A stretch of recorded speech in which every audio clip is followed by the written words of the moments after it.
ఇప్పుడు నేను మీకు చెప్తున్న ప్రతిసారి ఎలక్ట్రికల్ సైడ్ ప్రతిసారి నేను ఎలక్ట్రికల్ వైరింగ్ డయాగ్రామ్ టైం గీసేస్తా ఉండేవాడిని. అవును సార్. అలాగా ఇది మనం డిస్కస్ చేసిన ప్రతిసారి మనం ఇప్పటి వరకు చదువుకున్న తెలుసుకున్న కొన్ని సెన్సార్స్ కానీ కొన్ని పార్ట్స్ కానీ టైం రాసేస్తా ఉంటే సార్. మనం వాటిని నెమరు వేసుకుంటున్నట్టు everyday. Okay, okay so okay sir. Full గా రాయకపోయినా జస్ట్ పేరుకి దాని తాలూకా షార్ట్ ఫామ్ లో రాద్దాం. Mass sir. Air flow sensor, sir ఇంకా mass air flow sensor, intake air temperature intake air temperature sensor, sir. ఇంకా intake air control valve sir. Idle air control valve. అదే idle sir, అక్కడ confuse వచ్చేస్తుంది. పర్లేదు, అంటే నేను అంటది ఏంటంటే ఇప్పుడు మీరు నోట్స్ దగ్గర పెట్టుకునే నాకు ఆన్సర్ ఇస్తా ఉండండి, చూడకుండా ఇవ్వమని నేను అన్నాను. ఎందుకంటే అలవాటు పడినంత వరకు చూస్తూనే చెప్పండి సార్ అందుకే Ideal ఫారెన్ air లోని control. ఫారెన్ స్టడీస్ లోని ఓపెన్ బుక్ ఎగ్జామ్స్ ఉంటాయి. ఆ సార్. ఓపెన్ బుక్స్ ఎగ్జామ్స్ లో ఏంటి అని అంటే మీకు రిసోర్సెస్ మేము ఇస్తున్నాము, ఆ రిసోర్సెస్ Sir. నుంచి మీరు వెతుక్కొని ఆన్సర్ రాయండి వాడిన ఫార్ములా వాడుతూ అని చెప్పేసి చెప్తారు. అప్పుడు మనం భయపడకుండా ఎగ్జామ్స్ రాస్తాము. తర్వాత కొన్నాళ్ళు అయిన Sir. తర్వాత అప్పుడు ఓపెన్ బుక్ కాకుండా క్లోజ్ బుక్ ఎగ్జామ్స్ కూడా పెడతారు. సో ఆ విధంగా Sir. ఉంటే ఏంటంటే మీరు కూడా ఇప్పుడు నేర్చుకున్న టైం అంతా మీరు మీ నోట్స్ చూసా నా జవాబు ఇవ్వమండి, పర్లేదు. Okay, sir.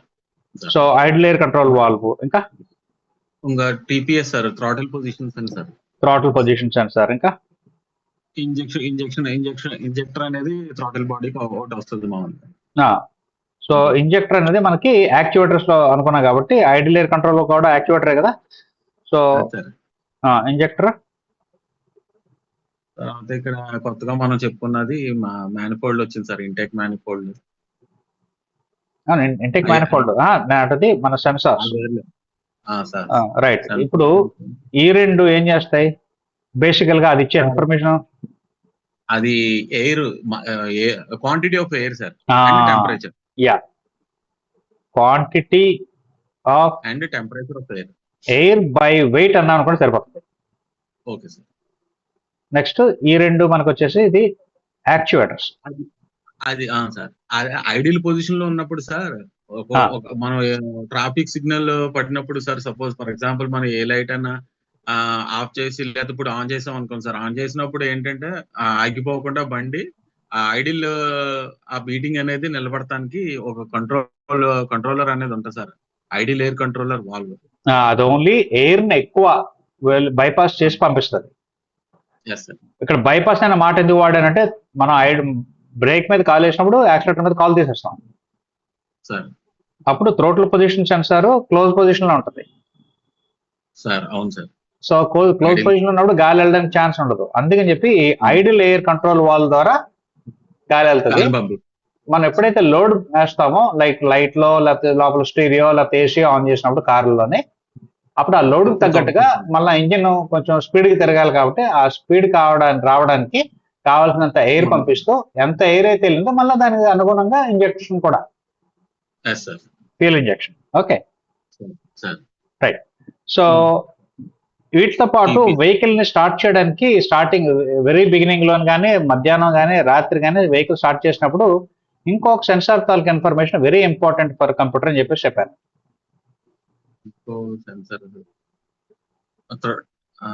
TPS sir, engine coolant temperature sensor. మనం చూపిస్తాం కదా. అవును సార్, అవును సార్. బాగా చల్లగా ఉన్నప్పుడు best example morning. At the same time ఇప్పుడు బాగా వేడిగా ఉందనుకోండి, మీరు చెప్పిన అప్పుడు నేను అడిగినప్పుడు మీరు చెప్పారు అది విచ్ ఇస్ కరెక్ట్. ఏంటి అంటే బాగా చల్లగా ఉన్నప్పుడు కొంచెం ఫ్యూయల్ ఎక్కువ కావాలి, అందుకనే చౌకిస్తాం. అసలు యాక్చువల్ చౌక్ ఇచ్చినప్పుడు ఫ్యూయల్ ఎక్కువ వెళ్ళడానికి కార్బొరేటర్ మోడల్లోనే ఎక్కువ గాలి వెళ్ళడం వలన, అంటే ఎక్కువ గాలి అంటే గాలి స్పీడ్ గా వెళ్ళడం వలన దాంతో పాటు ఎక్కువ పెట్రోల్ తీసుకుని వెళ్తుంది కదా. ఇప్పుడు మనకి మంచి ఎండలో ఉందనుకో, ఎడారి ప్రాంతంలో వెళ్తున్నాం అనుకోండి, సౌదీ అరేబియాలోనే వెళ్తున్నారు ఇండియాలో బండికొని, సౌదీ అరేబియాలో బండి తీసుకెళ్ళారు, అక్కడ ఎడారులు వేడి, మంచి ఎండాకాలంలో వెళ్తున్నారు, మిట్ట మధ్యాహ్నం బండి ఆపి మళ్ళీ స్టార్ట్ చేస్తున్నారు. స్టార్ట్ చేసినప్పుడు ఫ్యూయల్ ఈజీగా బర్న్ అవడానికి ఛాన్సెస్ ఉన్నాయా లేకపోతే కష్టపడి బర్న్ అవుతుందా ఫ్యూయల్? ఈజీగా అయిపోతుంది సార్.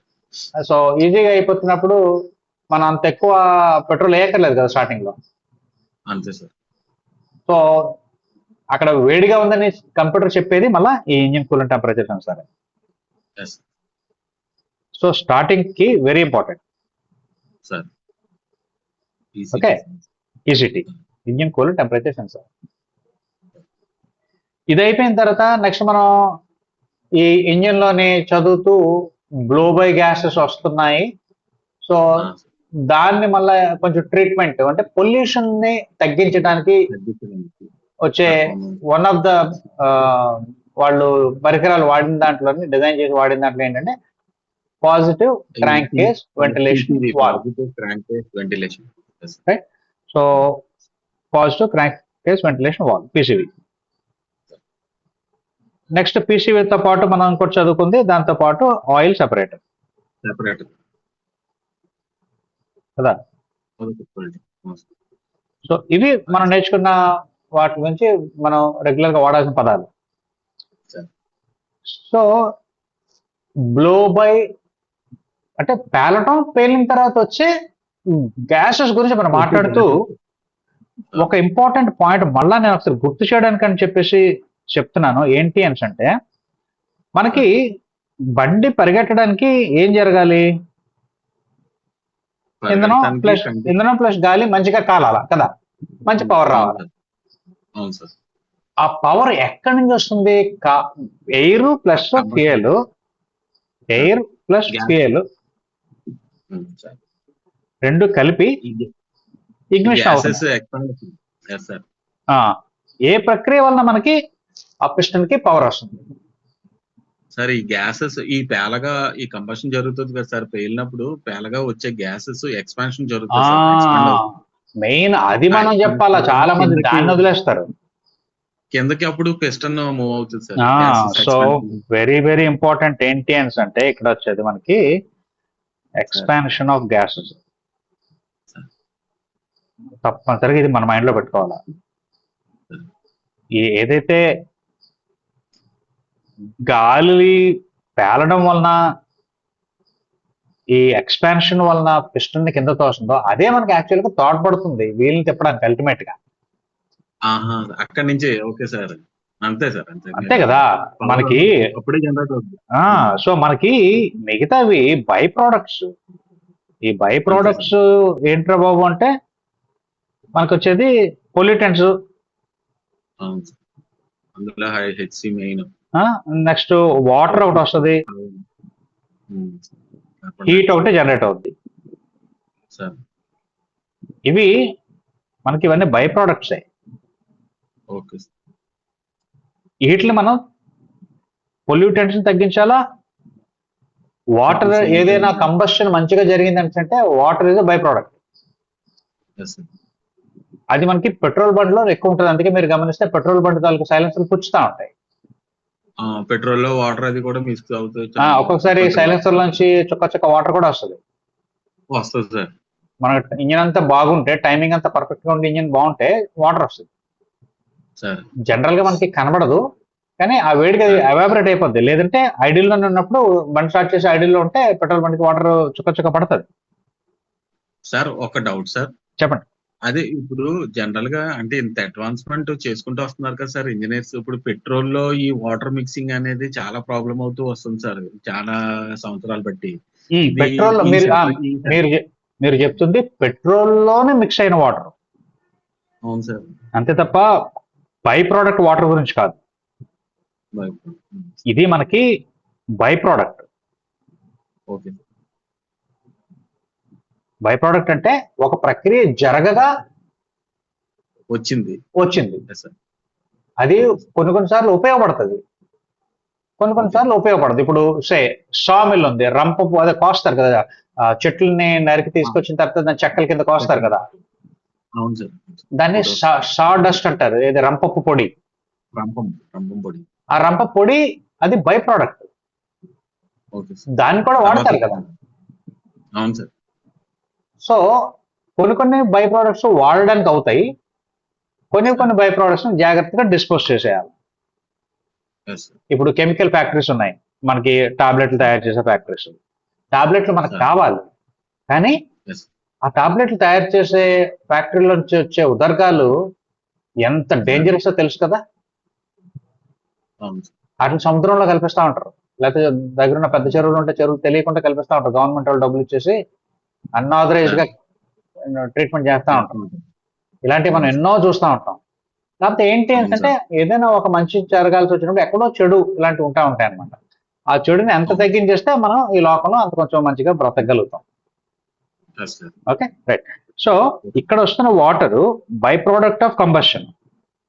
Okay sir. మీరు చెప్పిన వాటర్ పెట్రోల్ మనం బండిలో వేయటానికి వచ్చిన బంక్స్ లో నుంచి కలుస్తున్న వాటర్ అది.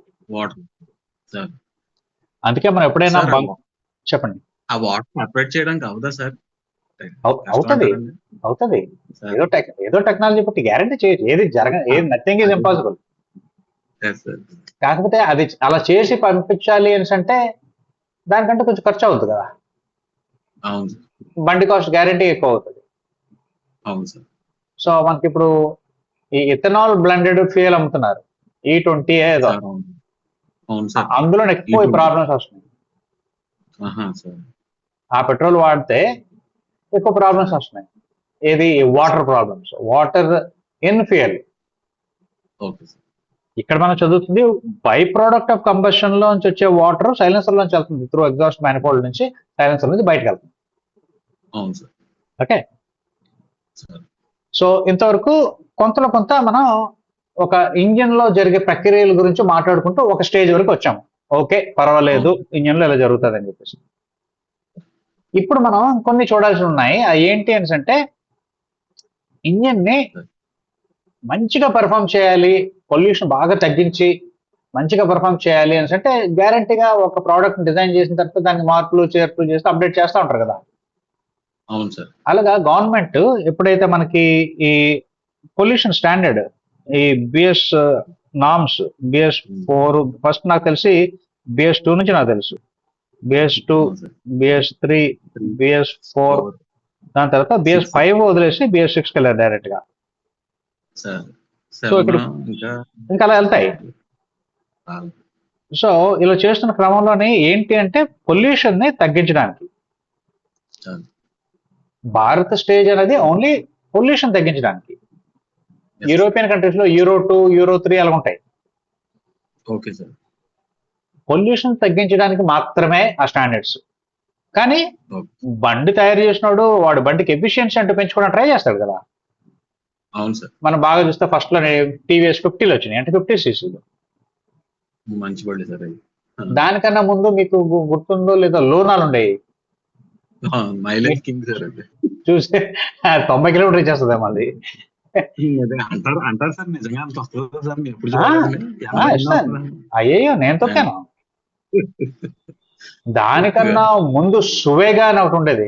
నాకు అంటే నేను మా తాత వాడాడు సార్. నేను వాడాను సువేగా.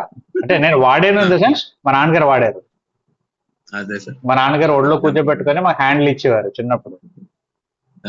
మీరే అంటే లక్కీగా మీకు గుర్తున్నాయి ఆ బళ్ళు? సువేగా, నెక్స్ట్ హీరో మెజెస్టిక్ నేనా మీకు గుర్తుందా? హీరో ఒకటి తయారు సార్.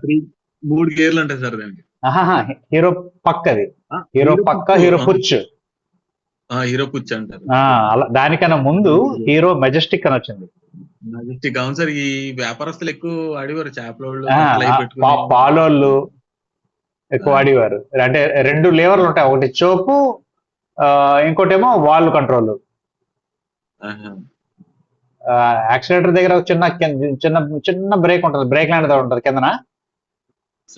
అంటే మనకి యాక్సిలేటర్ ఉందనుకోండి, ఇక్కడ నుంచి ఒక చిన్న బ్రేక్ ఉంటుంది. మన మామూలుగా మన బ్రేక్ ఇలా ఉంటుంది కదా, హ్యాండ్ బ్రేక్ ఇలా ఉంటుంది.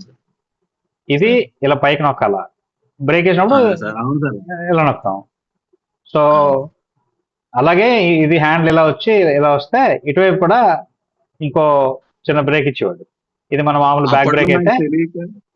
సార్ అప్పట్లో నాకు తెలియక చిన్నది ఏదైతే బ్రేక్ అని చెప్తున్నారో అది క్లచ్ అనుకునేవాడిని సార్. సో అప్పుడు అలా ఉండేవి. ఓకే, సో వాటిని ఇంప్రూవ్ చేసుకుంటే కదా వచ్చారు అవసరానురీత్యా. ఇప్పటి వరకు ఎలాగా 100cc, 150cc, 350cc, 650cc. Okay, దానికి తగ్గ మార్పులు చేర్పులు. రైట్. So Yes. సిసి పెరిగింది అని అంటే గ్యారంటీగా కంబషన్ పెరిగినట్టే, కంబషన్ ఛాంబర్ పెద్దదే, శబ్దం పెద్దదే, అవును. పొల్యూషన్ ఎక్కువే అవును. కదా. అవును సార్. సో శబ్దం అవును సార్. తగ్గించడానికి సైలెన్సర్ని మాడిఫై చేశారు, సైలెన్సర్లో మఫ్లర్లు ఏవో పెట్టారు, ఇవన్నీ చేశారు.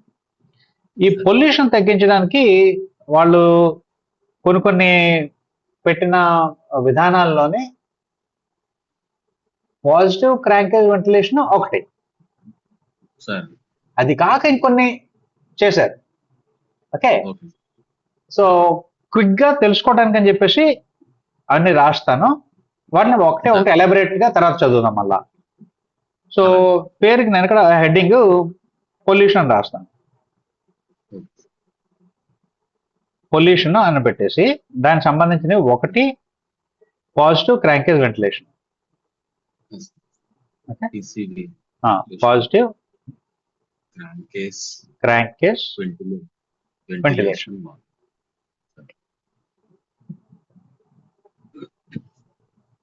రెండు ఫస్ట్ అన్నిటికన్నా ముఖ్యం ముందు ఏంటి అని అంటే కంప్యూటర్ కంట్రోల్ ఇది Combustion. కంట్రోల్, ఇది combustion and controlling sir, monitoring, real time monitoring. Real time monitoring.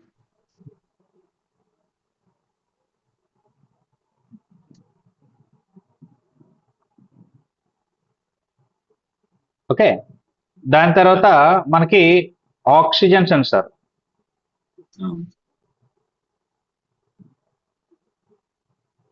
దాని తర్వాత క్యాటలైటిక్ కన్వర్టర్,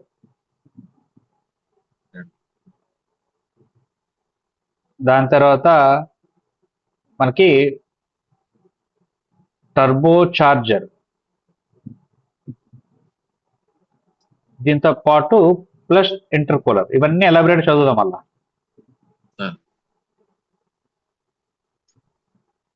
కొన్ని చూసారు టర్బో చార్జరు, ఇంటర్కూలర్ అని చెప్పి కొన్ని వ్యాన్లని రాసి ఉంటాయి, మీరు చూసారు లేదో. అవును సార్. దాని next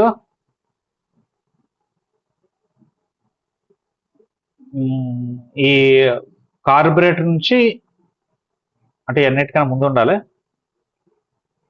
carburettor to throttle body to MPFI, దాని తర్వాత నుంచి gas direct injection, gas direct injection.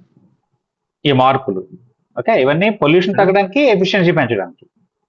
Sir ఎంపీఎఫ్ఐకి ముందు డ్యూల్ ఇంజెక్షన్ అని ఒకటి అనుకున్నాం కదా సార్, అది కూడా ఎంపీఎఫ్ఐ లోనే ఇంకా ఒక ఎక్స్ట్రా ఫీచర్ అది. Okay sir, dual injection. Okay, ఇలా ఇక్కడ రాద్దాం, డ్యూయల్ ఇంజెక్టర్స్. ఓకే, ఇది కాక ఇంకా సార్ ఇంకోటి ఏఎస్ఎఫ్ఐ అని హీరోకి సంబంధించి అని మనం ఒకటి అనుకున్నాం, అది advanced swirl flow fuel injection. Sir fuel injection కాదు, swirl flow fuel system.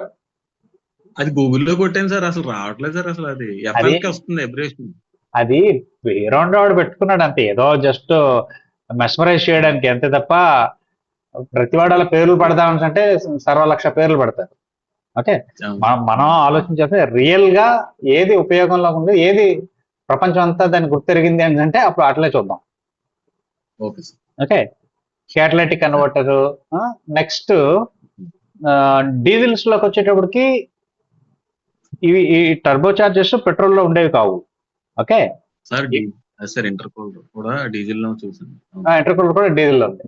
So diesel లో బండిలో మనం చూసినప్పుడు దాంట్లో కొన్ని అడ్వాన్స్మెంట్స్ ఉన్నాయి ఈ పొల్యూషన్ స్టాండర్డ్స్ తగ్గించడానికి. అది ఏంటి అంటే మనకి ఇప్పుడు చూస్తే డిపిఎఫ్ విన్నారు కదా, diesel particulate filter.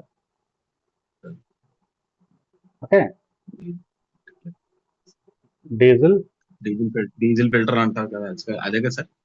Diesel filter కాదు, diesel particulate filter. Diesel particles అంటే డీజిల్ బండికి వెనకాతల ఒకసారి సడన్ గా యాక్సిడెంట్ ఇస్తే నల్ల పొగ వస్తుంది లేదా? అవును సార్, వస్తుంది సార్. ఆ నల్ల పొగతో పాటు ధూళి లాంటి పౌడర్ కూడా వస్తుందా లేదా? వస్తుంది సార్. సో అలాంటి వాటిని తగ్గించడానికి అని చెప్పేసి డీజిల్ పార్టికులేట్ ఫిల్టర్ అంటూ పెట్టారు. ఓకే. ఓకే, ఇప్పుడు ఇది BS6 లో వచ్చిన ఇవన్నీ. ఓకే, నెక్స్ట్ ఇందులోనే మనకి DPF తో పాటు వచ్చింది ఏంటంటే డెల్టా ప్రెషర్ సెన్సార్స్ అన్నారు. Okay, okay sir. DPS. అది డెల్టా ప్రెషర్ చెప్తాను. ఇది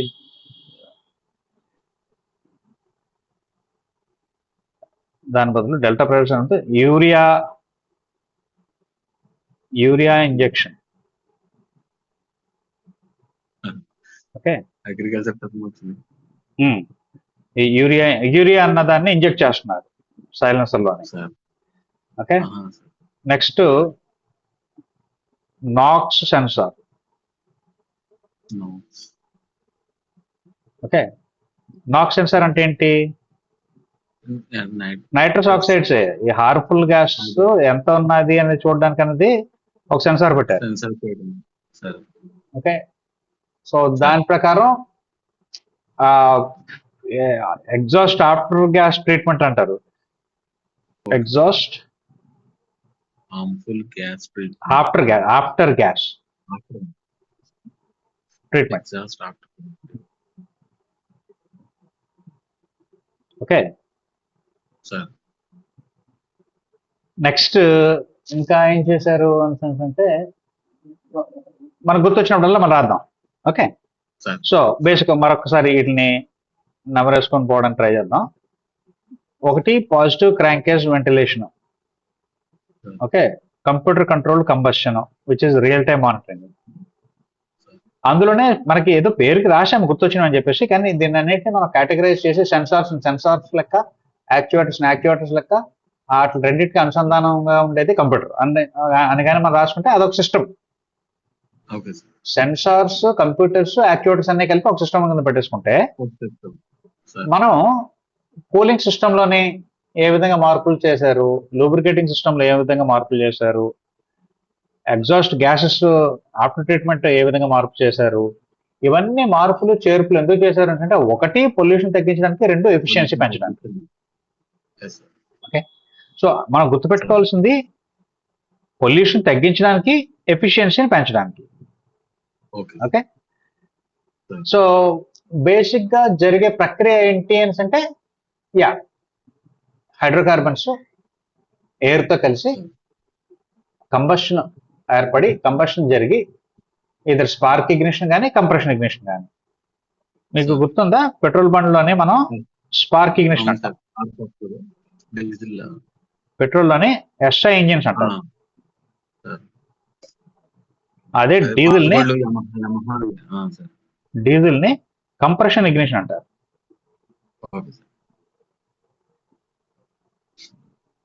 ఇది ఒకటి మనం ఈ రెండింటికి ఉన్న వ్యత్యాసం, మెయిన్ వ్యత్యాసం అదే. ఇది compression ignition, spark ignition, compression ignition in diesel. Sir పెట్రోల్కి వచ్చేటప్పటికి స్పార్క్ ఇగ్నిషన్. ఇవి గుర్తుపెట్టుకోవాలి. సో ఇప్పుడు వెళ్ళిపోతూ మ్యానిఫోల్డ్ నుంచి ఉదర్గాలన్నీ కలిపి ఎగ్జాస్ట్ మ్యానిఫోల్డ్ నుంచి వెళ్ళిపోతాయని మనకు తెలుసు.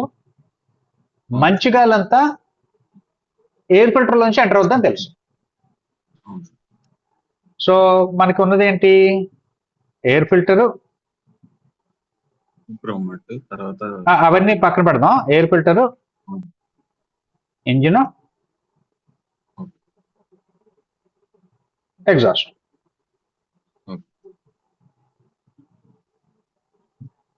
సో ఎయిర్ ఏమో మనకి లోపలికి వస్తుంది, వచ్చిన ఎయిర్ కాస్త ఇంజిన్ లోని కాలిన తర్వాత ఈ మళ్ళీ బయటకి ఎగ్జాస్ట్ లోంచి బయటకు వచ్చేస్తుంది. వెళ్తున్నప్పుడేమో మనకి ఆక్సిజన్ ఉంటుంది, వస్తున్నప్పుడేమో గ్యాసెస్ లో చూస్తే carbon dioxide, carbon monoxide, nitrous oxides, sulphur dioxide. వీటిని బయటికి వదిలే క్రమంలో వాటిని కొంచెం ట్రీట్మెంట్ చేసి పంపిస్తున్నారు. అవును సార్. తగ్గించి. జైల్లోకి వెళ్ళినప్పుడు ఆడు నేర ప్రవృత్తితో వెళ్తాడు, అవును. కొన్నాళ్ళు ఉంటాడు, ఆడు బయటకు వచ్చేటప్పటికి ఆడు కొంచెం ట్రీట్మెంట్ చేసేస్తారు ఆడికి. అవును సార్. వాడు కొంచెం ఎంతో కొంత డెఫినెట్ గా మార్పు చెందే వస్తాడు బయటికి. అంతే సార్. పాతకాలంలో అలా ఉండేది కాదు. పాతకాలంలోనే ఆ టర్మ్ అయిపోయిన తర్వాత ఏదో ఒక విధంగా ఆడు కేసు గెలిచిస్తే ఆయన బయటకు వదిలేశారు. ఆహా. ఇప్పుడు వాళ్ళ చేత ఆటోమొబైల్ నేర్పిస్తున్నారు, కుట్టు నేర్పిస్తున్నారు, బా. గార్డెనింగ్ నేర్పిస్తున్నారు, పెట్రోల్ బంక్ లోని పంప్ బాయ్స్ చేయడానికి నేర్పిస్తున్నారు, కంప్యూటర్ నేర్పిస్తున్నారు. వాళ్ళ కాళ్ళ మీద వాళ్ళు నిలబడతారు బయటకు వచ్చాక. యా. సో పరివర్తన చెందేటట్టు వాళ్ళలో ఉన్న చెడ్డతనాన్ని తీయడానికి ట్రై చేస్తున్నారు, మంచితనాన్ని పడుతున్నారు. అలాగా ఈ హార్మ్ఫుల్ గ్యాసెస్ ఏవైతే వస్తున్నాయో ఆ హార్మ్ఫుల్ గ్యాసెస్ ని ట్రీట్ చేసి బయటకు వదిలితే మంచిది అన్నట్టు వాళ్ళు ఆలోచించి దాన్నే డిజైన్ చేశారు. ఎందుకు అంటే ఈ పొల్యూషన్ స్టాండర్డ్స్ మీట్ అవ్వడానికి. Yes. ఓకే. సో ఈ ఎగ్జాస్ట్ గ్యాసెస్ ని ట్రీట్ చేసే విధానం గురించి తర్వాత మాట్లాడుకుందాం. ఇంజిన్ కొంచెం మంచిగా ఎఫిషియన్సీ పెరగాలి అని అంటే ఏంటి అన్నది ఒక్కసారి మనం చూసుకుంటే, ఇందాక మనం డిస్కస్ చేసుకున్న వాటిలోనే అన్నిటికంటే ముందు మొన్న జస్ట్ పేరుకి ఇంట్రడ్యూస్ చేసి వదిలేశాను లాస్ట్ క్లాస్ లో. అది మనకి ఇక్కడ ఈ ఆక్సిజన్ సెన్సర్ ఓకే. అవును సార్. కదా, దాన్ని అవును సార్. దాన్ని పట్టుకొని కొంచెం ముందుకెళ్దాం. అలాగే సార్. సో ఇంజిన్ లోకి ఎంటర్ అయ్యేది ఆక్సిజన్, సార్. బయటకు వస్తున్నప్పుడు ఇక్కడ రాసిన దాంట్లోని ఓన్లీ పొల్యూటెంట్స్, ఈ ఓన్లీ పొల్యూటెంట్స్.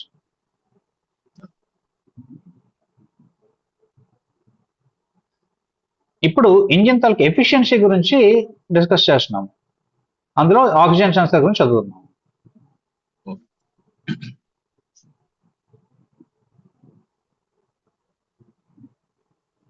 ఇంజిన్ ఎఫిషియన్సీ, గాలి ప్లస్ ఇంధనం కలవాల్సింది స్టాయికియోమెట్రిక్ రేషియో పెట్రోల్ లో 14.7:1. అంటే 14 parts ఆఫ్ ఎయిర్ అయితే 1 gram of fuel, 1 part of fuel. ఇది మనకి అలా గుర్తుండిపోవాలి. Standard ratio. సో గాలి ఎయిర్ ఫిల్టర్ నుంచి వెళ్తుంది, తర్వాత ఇంజిన్, తర్వాత సైలెన్సర్.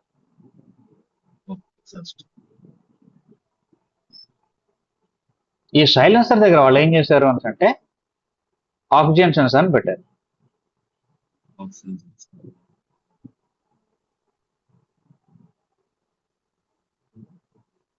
మనం ఇప్పుడు చదువుతుంది ఇంజిన్ ఎఫిషియన్సీ గురించి, పొల్యూషన్ గురించి కాదు. మళ్ళీ తర్వాత ఇవన్నీ కలిపిద్దాం. ఓకే, ప్రస్తుతానికి సెపరేట్ గా ఎఫిషియన్సీ గురించి చదువుదాం.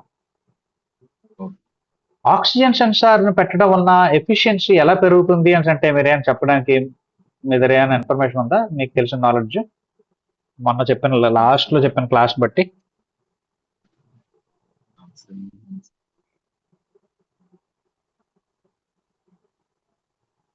అంటే నిన్న యాక్చువల్ గా మా మావయ్య గారిది కార్యక్రమం జరిగింది సార్, సంవత్సరికం. ఈ ఆక్సిజన్ సెన్సార్ పేరు ఏం చెప్తుంది? ఆక్సిజన్ సెన్స్ చేస్తుంది. సో మనం ఇమ్మీడియట్ గా దానికి ఆక్సిజన్ సెన్సింగ్ అని రాసుకుంటే ఎందులో ఆక్సిజన్ సెన్స్ చేస్తుంది? ఎగ్జాస్ట్ లో కదా. ఈ ఎగ్జాస్ట్ లో వెళ్తున్న ఆక్సిజన్ సెన్స్ చేస్తుంది. సెన్స్ చేయడం అంటే ఎంత ఆక్సిజన్ కొలిసి ఎవరికి చెప్తుంది? కంప్యూటర్ చెప్తుంది. సో దానివల్ల ఉపయోగం ఏంటి అని అంటే, మనం బండి స్టార్ట్ చేసినప్పుడు గాలి అవుతుంది, గాలికి తగ్గట్టుగానే ఆ ఫ్యూయల్ ఇంజెక్షన్ అంటే జరుగుతుంది 14.7:1 అన్నదాన్ని మెయింటైన్ చేయడానికి. ఇప్పుడు మీరు మొన్న తీసుకున్న ఎగ్జాంపుల్లోని కొండ దిగుతున్నప్పుడు మీకు యాక్సిలేటర్ ఇవ్వాలా లేకపోతే పెట్రోల్ అవసరమా అన్న టాపిక్లోనే అవసరం లేదని చెప్పాం కదా. అవును సార్. కానీ ఎక్కడో ఒక మలుపు తిరగడానికి మీరు క్లచ్ మూసి బ్రేక్ తొక్కుతారు, అప్పుడు ఇంజిన్ అయిపోకూడదు కాబట్టి బండి స్టార్ట్ అవ్వాలి. మళ్ళీ అవును సార్. సో ఐడిల్లోనే ఉంటూ దిగడం అంటే ఐడిల్ ఉంటూ మనం దిగాం, మనం గ్యారంటీగా క్లచ్ వదిలేసి దిగుతాం, ఏ గేర్లో ఎక్కామో అదే గేర్లో దిగుతాం, దిగాలి కూడా. అవును సార్. అవును సార్. పొరపాటున డ్రైవర్ ఇంకా ఎవడో క్లచ్ మూసి దిగాడంటే అది పక్కన పెట్టండి, కానీ గ్యారంటీగా టర్న్స్ వచ్చినప్పుడు ఎక్కడో గేర్ మార్చడానికో దేనికో క్లచ్ అయితే నొక్కుతాం కదా. అప్పుడు అవును సార్. బండి ఇదర్ అప్పుడైనా స్టార్ట్ అవ్వాలా, లేదు స్టార్టింగ్ లో ఉన్న స్టార్టింగ్ లోనే ఎల్లవేళలో స్టార్టింగ్ లోనే నుంచి దిగుతున్న క్రమంలో నుంచి బేర్ మినిమం పెట్రోల్ ఇచ్చినట్టు ఉండాలి, okay sir. Which is not needed at all మనం దిగుతున్నప్పుడు. అవును సార్. సో డెఫినెట్ గాను మన ఇంజనీర్స్ దాన్ని పరిగణనలో తీసుకొని ఆ అవసరాన్ని దానికి తగ్గట్టే డిజైన్ చేశారు. ఎలా డిజైన్ చేశారు అంటే, ఎప్పుడైతే మనం దిగుతామో మన టైర్లే కదా ఇంజిన్ తిప్పుతాయి. అంతే సార్. మనం ఏ గేర్లో ఎక్కుతాం ఆ గేర్లో దిగుతాం కాబట్టి టైర్లు ఇంజిన్ తిప్పుతాయి, ఇంజిన్ అయితే తిరుగుతూ ఉంటది కానీ కంబషన్ అంటే జరగదు. Okay sir. ఎందుకంటే పెట్రోల్ ఎయిర్. సార్ ఎప్పుడైతే మనం ఒక టర్న్ తిరగాలంటే బ్రేక్ చేస్తాం కదా, సార్ బ్రేక్ చేస్తున్నప్పుడు ఇంజిన్ స్లో తిరుగుతుంది, అంటే టైర్లు స్లో తిరుగుతాయి బ్రేక్ చేసినప్పుడు, అప్పుడు ఇంజిన్ స్లో తిరుగుతుంది.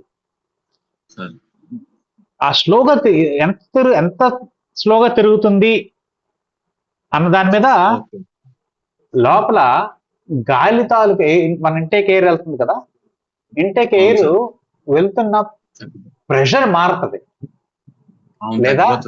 లేదా క్వాంటిటీ ఆఫ్ ఎయిర్ మారిపోతుంది. సో ఆ క్వాంటిటీ ఆఫ్ ఎయిర్ ఫలానా అమౌంట్ వచ్చింది అని అంటే ఇంజిన్ మీద లోడ్ ఎంత పడింది అనేది క్యాలిక్యులేట్ చేయగలిగారు. దాన్ని యాక్చువల్గా వాళ్ళు ఏమంటున్నారు అంటే ఫ్యూయల్ మ్యాపింగ్ అంటున్నారు.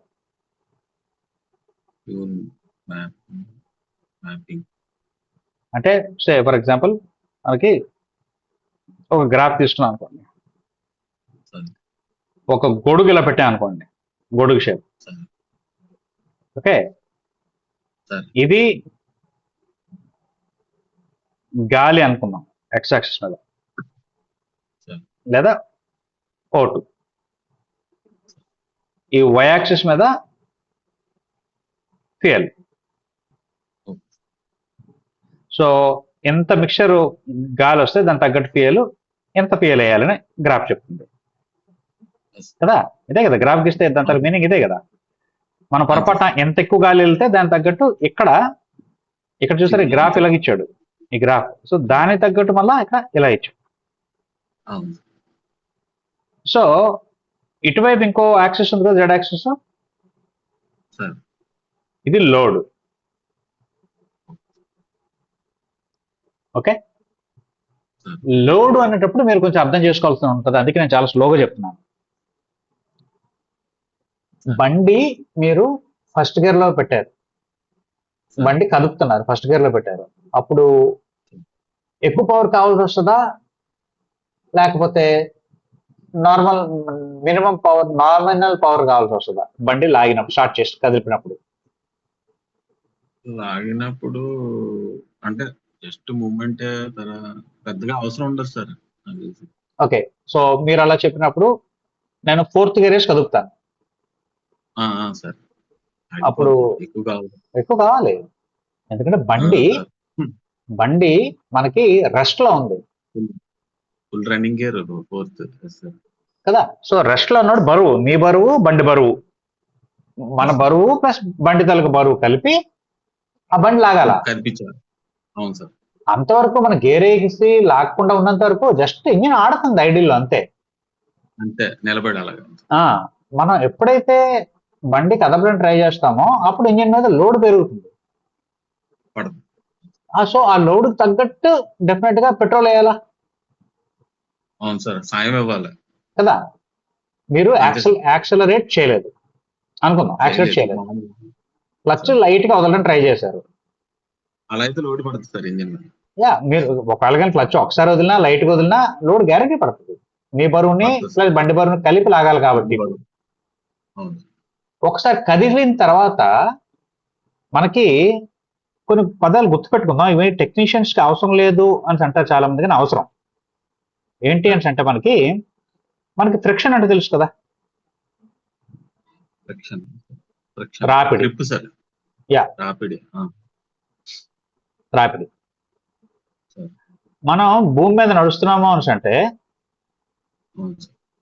తక్కువ ఉంటుంది ఫ్రిక్షన్. భూమిని వెనక్కి తోస్తాం. తక్కువ ఉంటుంది. భూమిని వెనక్కి తోస్తే మనం ముందుకెళ్తాం. అవును సార్. మన కాలుకి కానీ చెప్పులు వేసుకొని చెప్పుకు ఐస్ గడ్డ పెట్టేసి నడ్డం ట్రై చేస్తే కొంచెం స్లిప్ అవుతుంది. అవును సార్. ఎందుకు? ఐస్ గడ్డ దగ్గర ఐస్ గడ్డకి భూమికి ఫ్రిక్షన్ తక్కువ అవును సార్.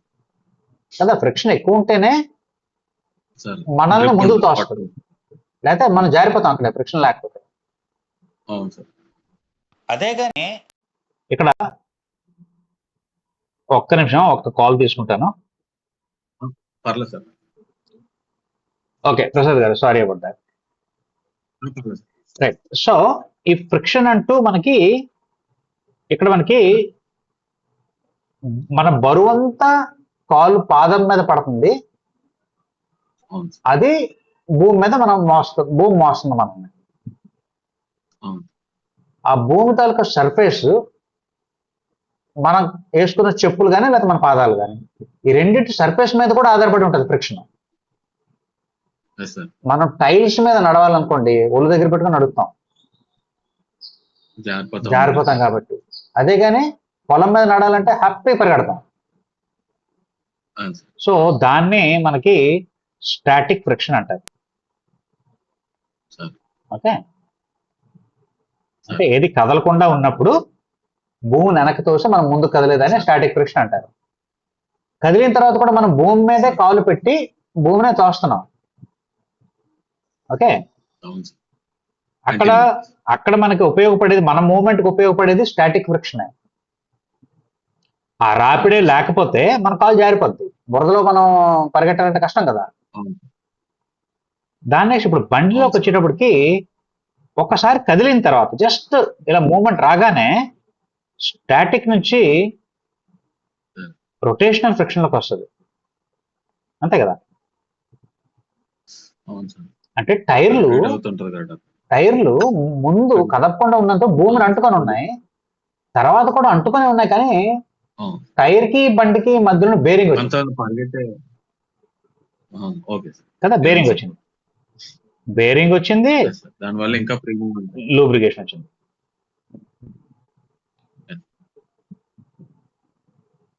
అందుకే అది rotational friction. So static friction rotational friction కంటే ఎక్కువ, అంతే కదా.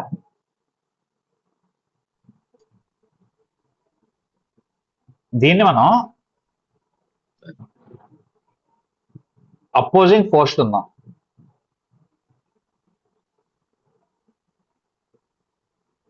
అపోజింగ్ ఫోర్స్ లేకపోతే మనం హ్యాపీగా గాల్లో తేలుతా ఉన్నట్టు ఉంటాం.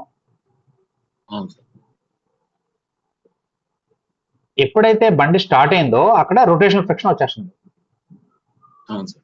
మీరు బండి ఉదయాన్నే ఫస్ట్ కదపడానికి ఫస్ట్ గేర్ వేసి క్లచ్ వదులుతారు, అప్పుడు కొంత లోడ్ అంటూ పడుతుంది. ఆ లోడ్కి తగ్గట్టుగా ఫ్యూయల్ ఇంజెక్షన్ వస్తుందా లేదా? లోడ్కి తగ్గట్టుగా ఫ్యూయల్ ఇంజెక్షన్, అంతే కదా. ఆ లోడ్ మనకి ఎలా తెలుస్తుంది? లోడ్ పడిందని అంటే గింజుకుంటా సార్. లాగేటప్పుడు యాక్సిలరేటర్ సాయం ఇవ్వకుండా కేవలం క్లచ్ మీద బండి దొలించేటప్పుడు కొంచెం గింజుకుంటా సార్. ఒకవేళ కానీ మనం ఫర్ ఎగ్జాంపుల్ ప్లెయిన్ రోడ్ లో అనుకోండి, యాక్సిలరేట్ ఇవ్వకుండా బండికి టూ వీలర్ కి ఫస్ట్ గేర్ వేసి క్లచ్ వదిలితే ఒక పాయింట్ దగ్గర కదలడం మొదలు పెడుతుంది. అక్కడే ఎలా పట్టుకుంటే బండి కదిలిపోద్ది. మనం అవును రెండు సార్. కాళ్ళు పైన పెట్టేసుకోవచ్చు. అవును సార్. బండి ఒక సో, 2 ముందుకు వదిలేస్తే కిలోమీటర్ పూర్తిగా వదిలేసినా పర్లేదు, తర్వాత ఒకసారి కదిలిన తర్వాత ఫుల్ వదిలేసినా పర్లేదు. అవును సార్. అదే కానీ ఒకేసారి క్లచ్ వదిలితే, అంటే క్లచ్ త్వరగా వదిలేశారు అనుకోండి, గుద్దేసుకొని ఆగిపోద్ది. ఆగిపోతుంది సార్. ఎందుకు పొద్దున తెలుసా? ఆగిపోతుంది. ఎందుకు చెప్పగలరా? ఈ క్లచ్ ప్లేట్లు క్లచ్ ఇది స్లో ఫాస్ట్ పొజిషన్ నాకు తెలియదు సార్. క్లచ్ వదిలితే బండి మూవ్మెంట్ అవుతుంది అని తెలుసు అంతే. ఎందుకు ఇది రీజన్. సార్. మరి బండి మూవ్మెంట్ అవ్వడానికి మూవ్మెంట్ అయిన లోడ్ ఎక్కువే కదా. అవును సార్. ఆ ఎక్కువ లోడ్ లో ఉన్నప్పుడే మీరు క్లచ్ వదిలితే బండి మిమ్మల్ని కదిపింది. అవును సార్. అదే కానీ క్లచ్ ఒకసారి వదిలితే లాగలేకపోతుంది. ఎందుకు అని అంటే ఒకసారి కదలగానే రొటేషనల్ ఫ్రిక్షన్ అంటూ యాక్షన్ లోకి వస్తుంది. Okay sir. సో అంత లోడ్ అక్కర్లా, అంత లోడ్ పడదు. అవును సార్. అందుకని చెప్పేసి వెళ్తుంది. కాకపోతే of course 2 km/h speed 5 km/h speed లోనే వెళ్తుంది. సార్ అంటే క్లచ్ వదలన ముందు సేపు కూడా స్టాటిక్, తర్వాత రొటేషన్ లోకి మారుతుంది. కొద్దిగా వదిలిన మారుతుంది. తర్వాత బండి ఇలా కదలంగానే రొటేషన్ లోకి మారిపోతుంది. మారిపోతుంది. Okay sir. మరి ఎప్పుడైతే మారిపోయిందో మీకు కైనెటిక్ ఎనర్జీ వచ్చింది కదా బండి మూమెంట్ వలన. అవును సార్. అవును సార్. రెస్ట్ లో ఉన్నప్పుడు పొటెన్షియల్ ఎనర్జీ, మీ బరువు బండి బరువు, అంతే సార్. దాన్ని మనం ఎంజీహెచ్ అంటున్నాం. Mass, gravitational force, height. ఒక ఎగ్జాంపుల్ చెప్పారు సార్. ఈ హైట్ లోంచి ఈ హైట్ కి, సిసి అంతే కదా, ఈ హైట్ నుంచి ఈ హైట్ కి ఇది ఇస్తే ఇక్కడికి 10 meters అనుకోండి. మీరు కానీ ఇక్కడ నుంచి ఉన్నారు అనుకోండి, మీరు ఇంకో పొజిషన్ ఇక్కడ నుంచి ఉన్నారు. ఇక్కడ మీ పొటెన్షియల్ ఎనర్జీ ఎంజీహెచ్, అంటే మీ బరువు ప్లస్ గ్రావిటేషన్ పుల్, దాన్ని మనం వెయిట్ అన్నాం. హైట్ ఎంత? 10 meters. ఇక్కడ హైట్ ఎంత? 0 అని అనకూడదు. 0 అంటే టోటల్ 0 అయిపోతుంది. సే 1 millimeter అయినా అనొచ్చు కదా, for all calculation purposes. Say for example నా బరువు నేను 80 kgs. సో నా ఎంజీ 80. ఇక్కడికి వచ్చి 10 meter హైట్ లో ఉన్నా కంటే 80 × 10 = 800. ఇక్కడికి వచ్చేప్పటికి 80.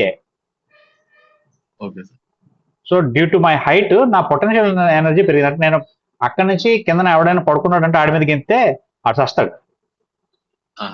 అదే కానీ ఇక్కడ నేను నించొని ఆడి మీద పడిపోయాను అనుకోండి, ఆడు చావుడు, ఆడు దెబ్బ తోలితే నాకు దెబ్బ వేస్తాడు. సో అదే అనమాట potential energy, kinetic energy. Kinetic energy వచ్చేటప్పటికి 12 mv². అంటే మన బరువు మనం ఎంత స్పీడ్ తో వెళ్తున్నాం దాన్ని బట్టి. ఓకే, బండి కదపకుండా ఉన్నప్పుడు మనకి ఓన్లీ స్టాటిక్ ఫ్రిక్షన్ వల్ల మనకు ఉండేది మన బరువు ఒకటే, ఎంజీహెచ్. ఎంజీ అందాం, నథింగ్ బట్ అవర్ వెయిట్. ఒకసారి కదిలిన తర్వాత 12 mv². ఎంత స్పీడ్గా వెళ్తున్నామో దాన్ని బట్టి మన తాలూకా ఎనర్జీ మారుతుంది. ఇక్కడ నేను ఏం చెప్పదలుచుకుంటున్నానంటే, the point I'm trying to put across is energy ఒకటి మారుతా ఉంది.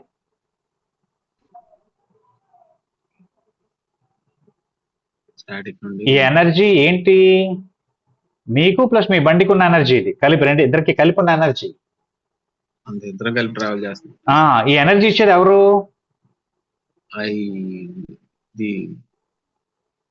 ఇది సార్ ఇంజిన్ ఇస్తుంది సార్. ఇంజినే.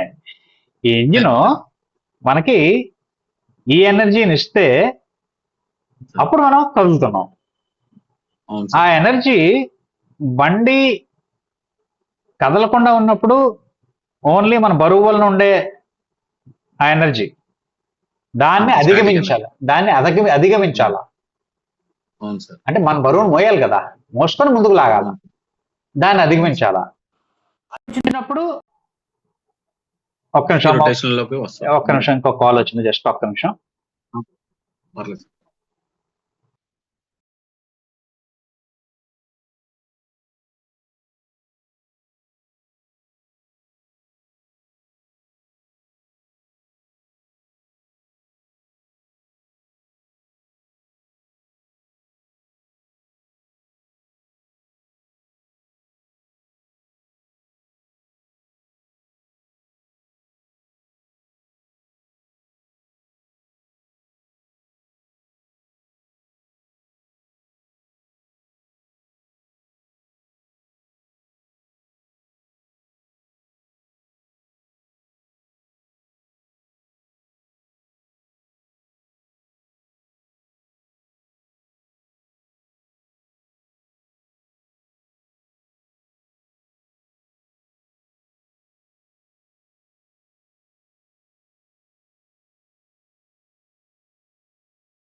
రైట్ ప్రసాద్ గారు, సారీ అబౌట్ దట్. ప్రసాద్ గారు వినపడుతుందండి? హలో,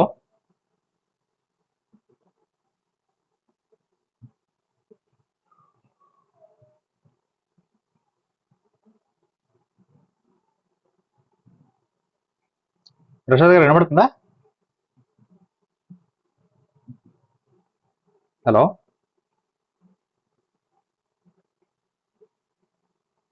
ప్రసాద్ గారు, నా వాయిస్ వినిపిస్తుందా? ఇక్కడ నేను the point I'm trying to drive is, మనము బండి కదిపినప్పుడు ఇక్కడ ఎనర్జీ మారుతుందని చెప్పాం కదా, ఎనర్జీ చేంజింగ్. Yes sir. దానికి అనుగుణంగా ఇంజిన్ కూడా మరి మారాలా వద్దా? మారాలి సార్. మారాలి అంటే ఏం మారాలి? ఇంజిన్ పవర్ ఇవ్వాలంటే ఏం మారాలి? క్లచ్ మూమెంట్ ఇస్తేనే క్లచ్ వదలడం వల్ల మీరు ఏది ఎక్కువ ఆలోచించద్దు, మారాల్సింది ఇది. దీనికి అనుగుణంగా అదే ఫ్యూయల్ అని ఎప్పుడైతే అన్నామో మనకు అక్కడే అర్థమైపోతుంది. దీనికి అనుగుణంగా పెట్రోల్ బండ్లోని స్పార్క్ టైమింగ్ కూడా రాయాలి. ఓకే, సో డెఫినెట్ గా మీరు ఇప్పుడు నేను చెప్తున్న దాంట్లోనే యాక్సిలరేటర్ ఇవ్వలేదు. అదే సార్, నేను అదే గుర్తుపెట్టుకున్నాను. యాక్సిలరేటర్ ఇవ్వకపోతే యాక్సిలరేటర్ ఇవ్వకుండా బండి కదిపాము అంటే మన టాలెంట్ తో క్లచ్ కొంచెం వదిలితే బండి కదిలింది, కాల్ రెండు పైకి పెట్టేస్తాం, కొంచెం కదిలిన తర్వాత క్లచ్ ఒకసారి వదిలేసినా ఇంకేం కాదు, బండి ఒక 2 km/h స్పీడ్ లో వెళ్తుంది. అవును సార్. ఈ 2 km/h స్పీడ్ లో వెళ్ళాలి అంటే లేదా ఆ ఎనర్జీకి తగ్గట్టుగా ఇంజిన్ ఎనర్జీ తయారు చేయాలి కదా. అవును సార్. సో మీరేమో యాక్సిలరేటర్ ఇవ్వట్లేదు. అవును సార్. మీ బరువు ఉంది, పొటెన్షియల్ ఎనర్జీ నుంచి కైనెటిక్ ఎనర్జీ కింద మారింది, ఏవో ఎనర్జీ ఫ్లక్చుయేషన్స్ వచ్చినాయి. మరి ఆ ఫ్లక్చుయేషన్స్ తగ్గట్టు ఇంజిన్ కూడాను మీతో పాటు అది కూడా ఫ్లక్చుయేట్ అయితేనే అప్పుడు మీరు స్మూత్ గా వెళ్ళగలుగుతారు. అది ఎవరు చేస్తారు అంటే, ఒకటి ఐడిల్ ఎయిర్ కంట్రోల్ వాల్వ్, అంతే కదా. అంతే sir. Idle air control valve ఎప్పుడైతే చేసిందో గాలినే కదా అది తక్కువ ఎక్కువ చేస్తుంది. అవును సార్. సో మరి గాలికి అనుగుణంగా ఫ్యూయల్ ఇవ్వాలా వద్దా? ఇవ్వాలి సార్. సో డెఫినెట్ గా కంప్యూటర్ జీవితాంతం రియల్ టైమ్ లో ఉంటుంది కాబట్టి అందరినీ పాపం అడ్జస్ట్ చేయడానికి ట్రై చేస్తూనే ఉంటుంది. ఓకే. అందుకే దాన్ని రియల్ టైం మానిటరింగ్ అంటున్నాం. సో ఇప్పుడు 4th గేర్ వేసేసారు, వైజాగ్ టు రాజమండ్రి, అదే రాజమండ్రి టు వైజాగ్ రోడ్ లో వస్తున్నారు.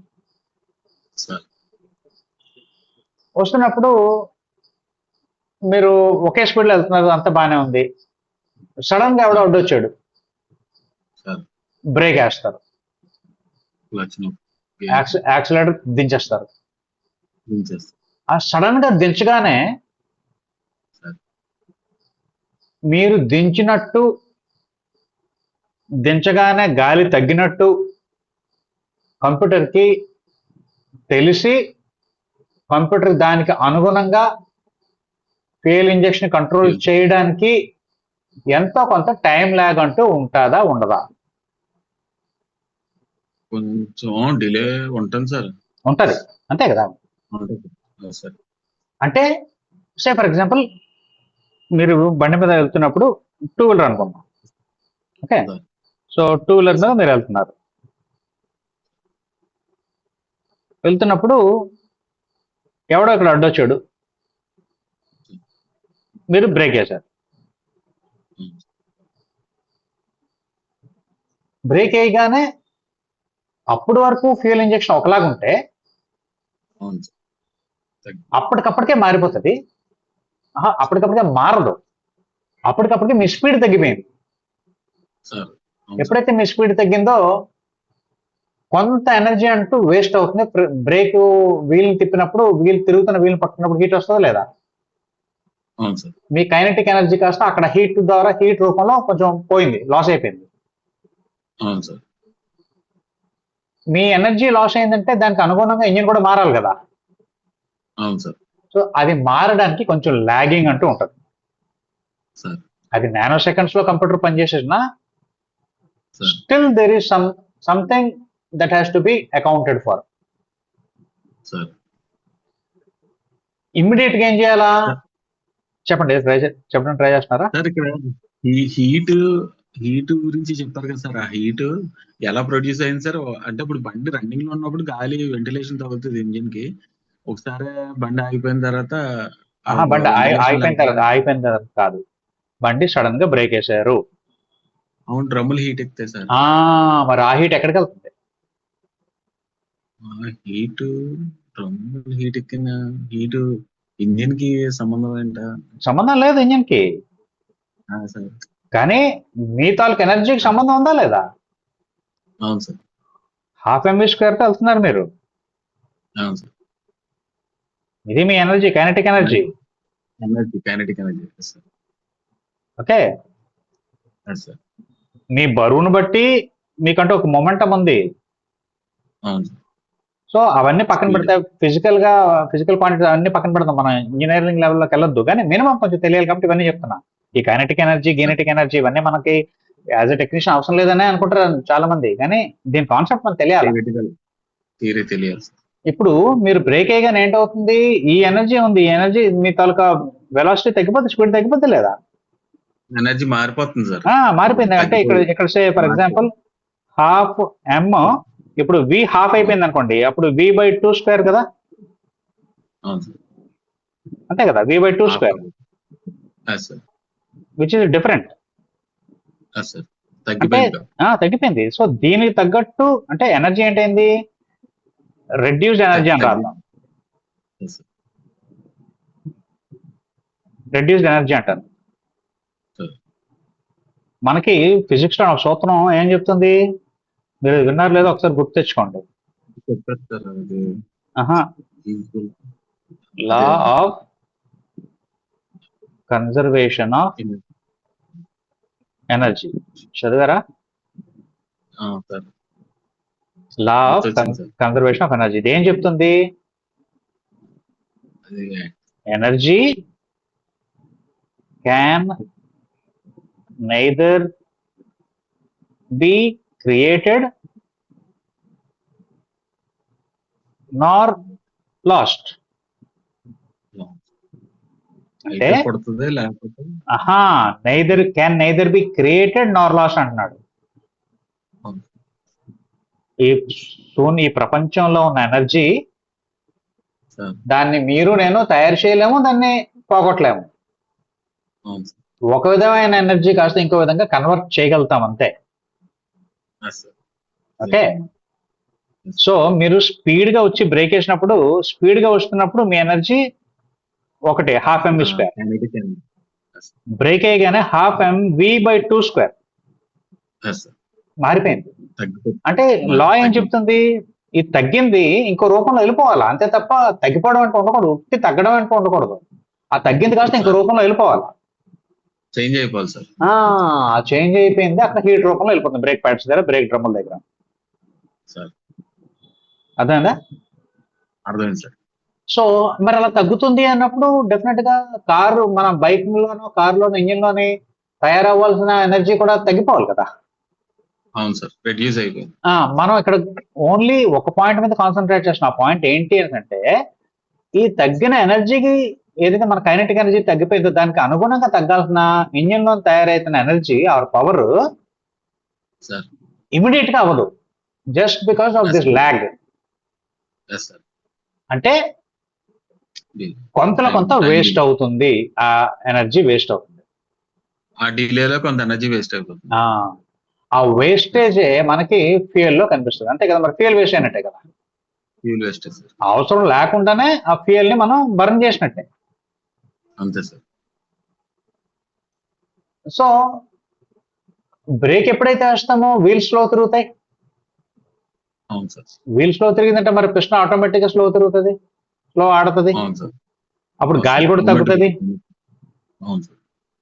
ఆ క్షణం గుర్తుపెట్టండి, ఆ క్షణాన్న తగ్గిన క్షణం ఫ్యూయల్ ఇంజెక్షన్ దానికన్నా ముందున్న క్షణంలో ఇచ్చిన ఫ్యూయలే వస్తుంది. సార్ యాక్చువల్ గా కంప్యూటరు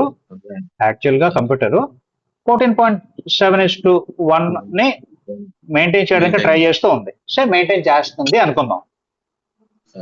మీరు బ్రేక్ అయ్యగానే ఇది సే ఫర్ ఎగ్జాంపుల్ 10కి వచ్చేసింది. 10కి వచ్చినప్పుడు గ్యారెంటీగా ఇది less than 1 ఉండాలి కదా. అంతే సార్. కంప్యూటరు ఇంత వచ్చింది, 10 grams వచ్చింది అని చదివి దాని తగ్గట్టు ఫ్యూయల్ ని తగ్గించేస్తే 0.5 వేయాల్సి వచ్చింది అనుకుంటున్నాం. ఇక్కడ నుంచి ఇది 1 అయితే ఇది 2, స్టేజ్ 1, ఇది స్టేజ్ 2. ఈ స్టేజ్ 1 నుంచి స్టేజ్ 2కి వచ్చేటప్పటికి కొంచెం లాగ్ అంటూ ఉంటుంది. అంటే దాని అర్థం ఏంటి, అప్పటికి కూడా కంప్యూటర్ 1 వేస్తుంది, 0.5 వేయకుండా 1 వేస్తుంది. ఓకే, ఇప్పుడు గాలి వెళ్తుంది 10. 10కి తగ్గట్టు ఉండాల్సింది కాస్త అది 0.5 ఉండకుండా 1 ఉంటుంది. కాసేపు ఆ ఫ్రాక్షన్ ఆఫ్ సెకండ్. అప్పుడు ఇది రిచ్ మిక్చర్ అంటారా లేకపోతే లీన్, అదే మనం అనుకున్న దాంట్లో పూర్ అన్నాం, పూర్ మిక్చర్ అన్నాం. పూర్ అంటే అర్థం ఏంటి, రిచ్ అంటే అర్థం ఏంటి సార్? రిచ్ అంటే ఇప్పుడు పెట్రోల్ కి తగ్గ ఎయిర్. ఉండండి, గాలికి తగ్గ పెట్రోల్ అనే చెప్పండి తప్ప పెట్రోల్ తగ్గ ఎయిర్ అనద్దు. అదే సార్, గాలికి తగ్గ పెట్రోల్ సార్. సో గాలికి తగ్గ పెట్రోల్ అంటే మనకు రావాల్సింది 14.7 grams గాలి వస్తే 1 gram ఆఫ్ పెట్రోల్ రావాలి. కానీ ఇక్కడ ఏంటైంది, ఇక్కడ గాలి శాతం తగ్గింది సార్. కానీ పెట్రోల్ ఏంటంటే ఆ క్షణానికి కంప్యూటర్ ఇంకా కరెక్షన్ చేయలేదు, యూజువల్ గానే కదా. అప్పుడు ఏది ఎక్కువైనట్టు, ఈ పెట్రోల్ ఎక్కువైంది సార్. దాన్ని రిచ్ అంటారు. చోకిచ్చినట్టే కదా, చోకిచ్చినట్టే కాదా? ఇచ్చినట్టే సార్. అంటే అలాంటి సిచ్యువేషనే కదా, చోకిచ్చిన సిచ్యువేషనే కదా. సో ఫ్యూయల్ ఎక్కువైపోతుంది. ఫ్యూయల్ ఎక్కువైపోతుంది అంటే దాని అర్థం ఫ్యూయల్ తగ్గట్టు గాలి లేదు. అంటే మామూలుగా ఆక్సిజన్ సైలెన్సర్ నుంచి బయటికి ఒక ప్రక్రియ జరిగిన తర్వాత ఎంతో కొంత బయటకు వస్తుంది ఆక్సిజన్. ఇప్పుడు అది కాస్త ఆక్సిజన్ తగ్గిపోతుంది, ఎందుకంటే ఫ్యూయల్ ఎక్కువ ఉంది. ఆ ఆక్సిజన్ ఇంటేక్ నుంచి వచ్చిన ఆక్సిజన్ తగ్గింది, ఎందుకంటే వెహికల్ సడన్ గా స్పీడ్ తగ్గింది. సో అక్కడ వచ్చిన ఆక్సిజన్ అంతటినీ ఫ్యూయల్ కాల్చేసింది, అయినా కొంచెం ఫ్యూయల్ మిగిలిపోయింది. సో ఆక్సిజన్ మారుతా ఉంటది ఇలాంటి ప్రక్రియలు జరిగినప్పుడు. అంటే ఇంకా బోల్డ్ మారతాయి, కానీ మన ఇంజనీర్స్ ఇంజిన్ ని ఎఫిషియన్సీ పెంచాలంటే ఆ ఆక్సిజన్ ప్లస్ ఫ్యూయల్ ఈ రెండింటిని కానీ మంచిగా మోతాదులు కరెక్ట్గా దాన్ని బ్యాలెన్స్ చేసుకుంటూ వస్తే వేస్టేజ్ అంటూ ఉండదు, పవర్ అంటూ రావాల్సినంత వస్తుంది, ఎఫిషియన్సీ ఉంటుంది. ఎఫిషియన్సీ అంటే ఏంటి? తిన్నదాని అంతటి దాంట్లోంచి ఫుల్గా దానిలోంచి ఎనర్జీ తెచ్చుకోవడం, అది ఎఫిషియన్సీ అంటే. ఇప్పుడు ఒక బీటెక్ స్టూడెంట్ తీసుకొచ్చి వాచ్మెన్ కింద పెడితే ఎఫిషియన్సీ లేనట్టే కదా. బీటెక్ కొడుకు బీటెక్ పని ఇవ్వాలా, అప్పుడు ఆయన ఫుల్ వాడుకున్నట్టు. సో మనం కానీ ఆక్సిజన్ ని కానీ కొలవగలిగితే, ఎక్కడ ఆక్సిజన్ ని? సైలెన్సర్ లోంచి వెళ్ళిపోతున్న ఆక్సిజన్. ఆ ఆక్సిజన్ తగ్గింది అంటే ఇప్పుడు సిచ్యువేషన్ ఆక్సిజన్ తగ్గినట్టే కదా, 10 ఉంది. తగ్గింది. ఆక్సిజన్ తగ్గింది అంటే ఫ్యూయల్ ఎక్కువ అయిపోయినట్టు. ఆక్సిజన్ కి ఫ్యూయల్ కి రెండింటికి ఉన్న రిలేషనే కదా మనం చూస్తుంది. సో ఫ్యూయల్ ఎక్కువైపోయిన మిక్చర్ ని రిచ్ అంటున్నాం. ఒకవేళ ఫ్యూయల్ తగ్గిపోతే, ఆక్సిజన్ ఎక్కువైపోయి ఆక్సిజన్ తగ్గట్టుగా ఫ్యూయల్ లేకుండా ఉంది అంటే దాన్ని పోర్ అంటున్నాం. ఆర్ దాన్ని పోర్ అని కూడా లీన్ మిక్చర్ అంటున్నారు. తగ్గడం పెరగడం అంతా దేంతో కంపేర్ చేసుకుంటున్నారు? మళ్ళీ వెరీ ఇంపార్టెంట్ పాయింట్ ఏంటి అంటే తగ్గడం పెరగడం అన్నాం, దీంతో కంపేర్ చేసుకుంటున్నాం తప్ప మామూలుగా ఉత్తుత్తునే అనేట్లే.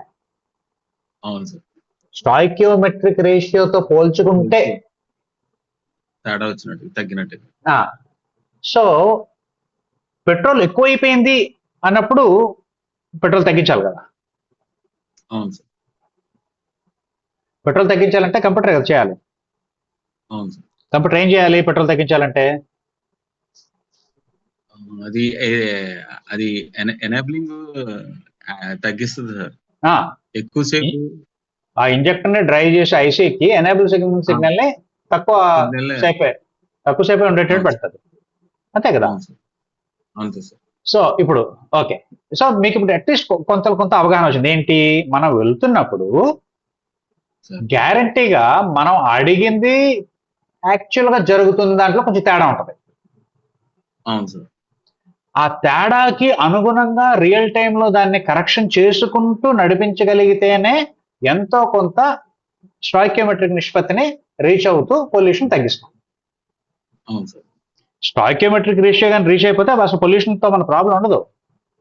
అవును సార్. కానీ స్టాయికియోమెట్రిక్ రేషియోని మనం రీచ్ అవ్వలేకపోతా ఉంటాం. కానీ దాన్ని రీచ్ అవ్వడానికి చేయగలిగే ప్రక్రియ అంతా కంప్యూటర్ చేసేటట్టు మన సాఫ్ట్వేర్, హార్డ్వేర్ ప్లస్ ఇంజిన్ ని డిజైన్ చేశారు.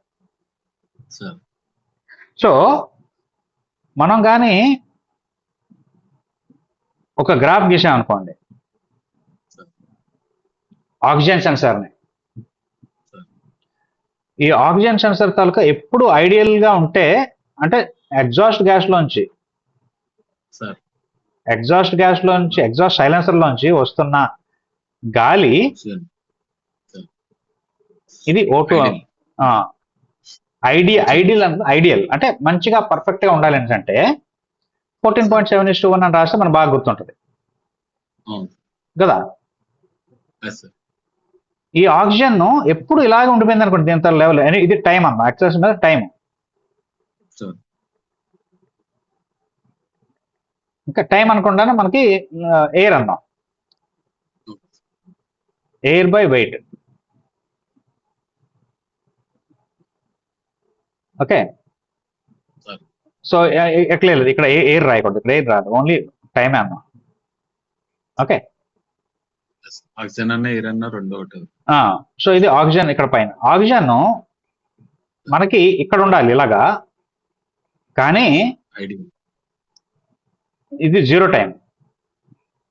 స్టార్ట్ చేసి బండి కదిపినప్పుడు కదపగానే ఆక్సిజన్ ఎక్కువ ఖర్చు అవుతుందా అంటే రిచ్ మిక్చర్ వెళ్తుందా, లీన్ మిక్చర్ వెళ్తుందా కదిపినప్పుడు? లీన్ మిక్చర్ వెళ్తుంది సార్. ఓకే, లీన్ అంటే అనుకుందాం పేరుకి, అంటే తక్కువ ఆక్సిజన్ తక్కువ కదా. అవును సార్. ఇలా తగ్గుతూ వస్తుంది. లేదా అంటే జీరోతో స్టార్ట్ అవుతుంది కాబట్టి జీరో నుంచి గీద్దాం. ఒక్క నిమిషం.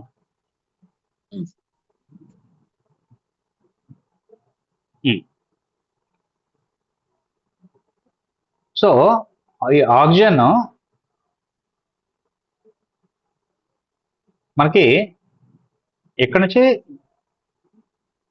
ఇది ఎగ్జాస్ట్ గ్యాస్, ఎగ్జాస్ట్ లో వస్తున్న ఆక్సిజన్. అవును సార్. ఇందాక మనం చదివిన దాంట్లో చూస్తే స్టార్టింగ్ లో రిచ్ మిక్చర్ కావాలా వద్దా? స్టార్టింగ్ లో రిచ్ మిక్చర్ కదా, రిచ్ పవర్ ఎక్కువ కావాలి కదా. అప్పుడు ఎయిర్ ఫ్లో తక్కువ ఉంటుంది, మిక్సర్ మాత్రం అంతే సార్. మళ్ళీ మీకు స్లో అర్థం అవుతుందిలేండి. మళ్ళా రిపీట్ చేసి చెప్తా ఉంటాను, మీకు అవగాహన వస్తుంది. అంటే ఒకేసారి నేను ఈరోజు కొంచెం ఎక్కువ ఇన్ఫర్మేషన్ చెప్తున్నట్టు నాకు అనిపిస్తుంది, బట్ స్టిల్ ఈ రోజుకి అర్థం చేసుకుని మళ్ళీ రేపు ఇదే రిపీట్ చేద్దాం, పర్వాలేదు. ఓకే. సో ఆక్సిజన్ ఇలా పెరుగుతుంది, ఐడియల్ గా ఉంటే ఇక్కడ ఉండాలా. సో అలా లేకుండా ఇలా పెరుగుతూ ఇలా వెళ్ళింది. ఎప్పుడైతే ఆక్సిజన్ ఇక్కడ ఇక్కడ ఇక్కడ ఎప్పుడైతే ఈ లైన్ దాటిపోయిందో ఆక్సిజన్ ఎక్కువైనట్టే కదా. అప్పుడు కంప్యూటర్ ఏం చేయాలా? ఆక్సిజన్ ఎక్కువైతే ఫ్యూల్ కూడా పెంచాలా, అంతే కదా. 10 ఉండేది, 10 నుంచి 14కి వెళ్ళిపోయినప్పుడు ఇక్కడ ఫ్యూయల్ కూడా 0.5 ఉండాల్సింది కాస్త 1 కింద చేయాలి, అంతే కదా. గాలికి తగ్గట్టు పెట్రోల్ వేయాలి. కానీ ఇది మనం చూస్తుంది ఎగ్జాస్ట్ గ్యాస్ నుంచి. ఎగ్జాస్ట్ గ్యాస్ లోనే ఆక్సిజన్ పెరుగుకుంటూ వస్తుందని దాని అర్థం ఏంటి? అంటే బండి మూమెంట్ అదే రన్నింగ్ పెరుగుతుందని. అలా అనుకుండా ఉట్టి ఆక్సిజన్ ఎక్కువైపోతుంది అంటే దాని అర్థం పెట్రోల్ చాలట్లేదు.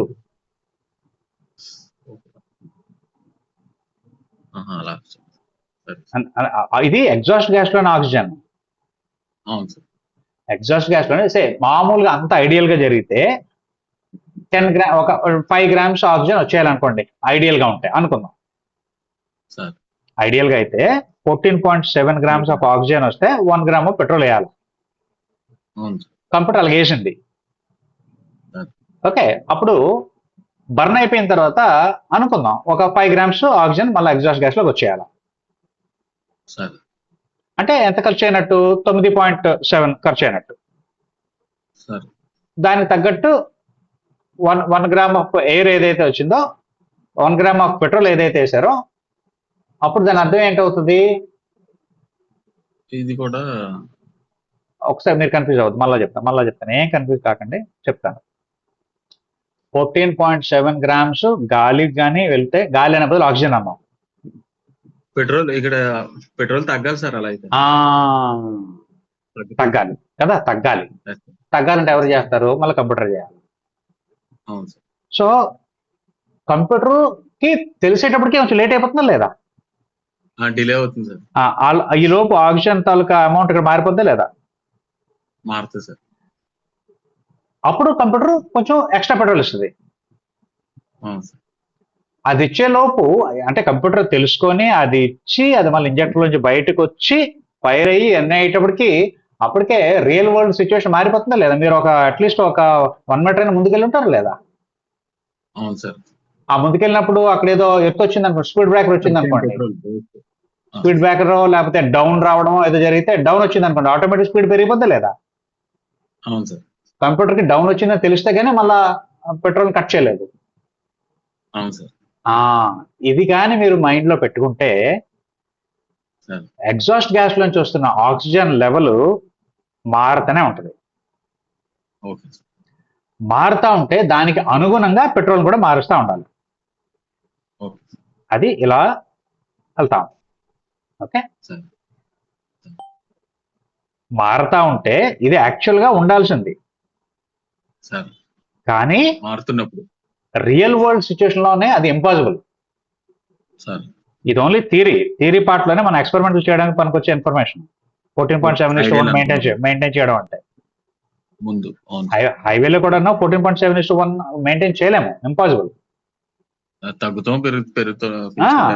రోడ్డు, బండి, గాలి అదంతా అంటే ఇప్పుడు ఎయిర్ ఫిల్టర్ లోకి వెళ్తున్న గాలి వేరు, కానీ ఎదురుగాలి వచ్చింది అనుకో, అటు నుంచి లారీ వచ్చింది దూసుకుంటూ, మనకి ఎదురుగాలి వస్తుందా లేదా?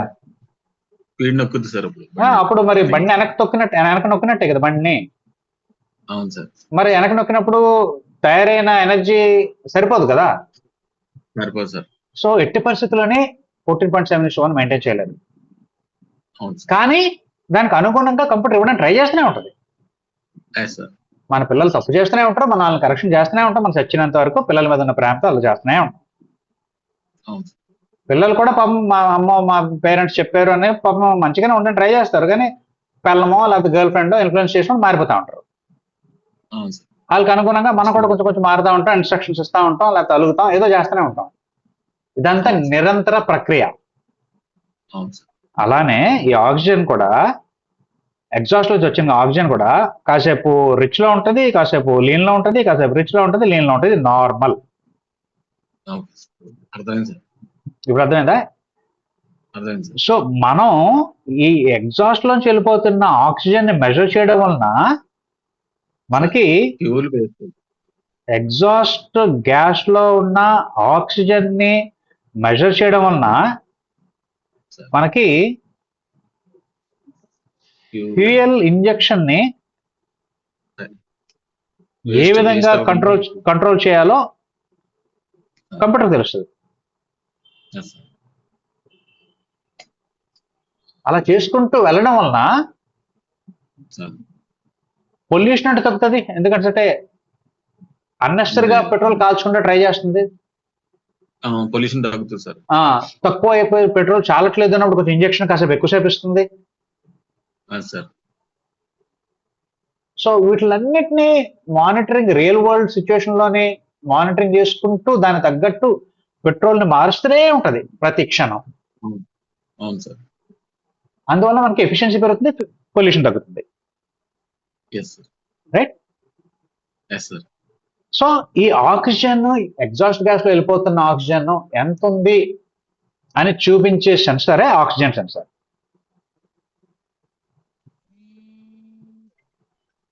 ఓకే, సార్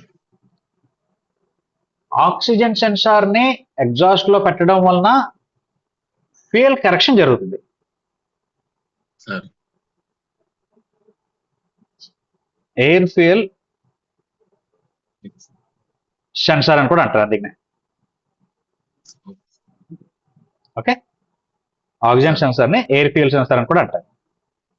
సార్ ఈ ఆక్సిజన్ సెన్సార్ ఎలక్ట్రికల్ గా ఏ విధంగా, ఏదైనా కంప్యూటర్ తెలియాల్సిన ఎలక్ట్రికల్ భాషే కదా, డిజిటల్ భాషే కదా. అంతే సార్. సో గ్యారంటీగా మరి ఆక్సిజన్ సెన్సార్ అనేది ఎలక్ట్రికల్ సిగ్నల్స్ నే ఇవ్వాలి. Yes sir. అది ఏ విధంగా ఇస్తుంది ఎలక్ట్రికల్ సిగ్నల్స్ అనేది తర్వాత చూద్దాం. ఇప్పటికీ మీకు తెలియాల్సింది ఏంటి అంటే ఆక్సిజన్ సెన్సార్ అంటూ ఒకటి ఉంటుంది. అది చేసే పని ఏంటి అంటే ఆక్సిజన్ ఎంత ఉందో చెప్తాది. ఎవరికి అంటే కంప్యూటర్ కి చెప్తుంది. ఎగ్జాస్ట్ మ్యానిఫోల్డ్ ఎక్కడ పడితే అక్కడ, మీరు ఇంటెక్ లో పెట్టారనుకోండి, అది ఇంటెక్ లో ఉన్న ఆక్సిజన్ చెప్పడం ట్రై చేస్తుంది. ఒకవేళగానే అది ఏ విధంగా డిజైన్ చేయబడ్డదో ఆ అట్మాస్ఫియర్ గానే ఉంటాయి. ఎందుకు ఈ మాట అంటున్నాను అంటే ఈ ఆక్సిజన్ సెన్సార్ పనిచేయడానికి ఎగ్జాస్ట్ గ్యాస్ లో ఉన్న కెమికల్స్ కావాలి. Okay, at the same time దానికంటే ఒక సర్టన్ హీట్ కావాలి. సో ఇప్పుడు ఎలాగ టాపిక్ జస్ట్ మీకు ఈ 2 పాయింట్లు చెప్పాను కాబట్టి, say for example oxygen sensor ఇలా ఉందనుకోండి. మన ఆక్సిజన్ సెన్సార్ ఇది మన మ్యానిఫోల్డ్ ఇలా గీద్దాం. ఇది 4 సిలిండర్ల ఇంజిన్. ఓకే, మనకి మ్యానిఫోల్డ్ ఇలా ఉంది.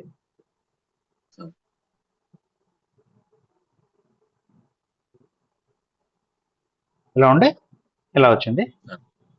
ఇలా వచ్చిన తర్వాత ఇక్కడ నుంచి ఒక తుంబ పడదాం. దీన్ని క్యాటలైట్ కన్వర్టర్ అంటారు, తర్వాత చూద్దాం దాని గురించి. ఇక్కడ నుంచి మళ్ళా ఇలా వెళ్ళిపోయి సైలెన్సర్ వెళ్ళిపోతుంది. వెళ్ళిపోతూ మధ్యలో ఎక్కడో ఏదో ఒక మఫ్లర్ పెడతారు. ఓకే, ఆ మఫ్లర్ నుంచి గొట్టం ఇలా వెళ్ళిపోయి బయటకు వెళ్ళిపోతుంది. మన ఆక్సిజన్ సెన్సార్ని ఇక్కడ పెట్టారు.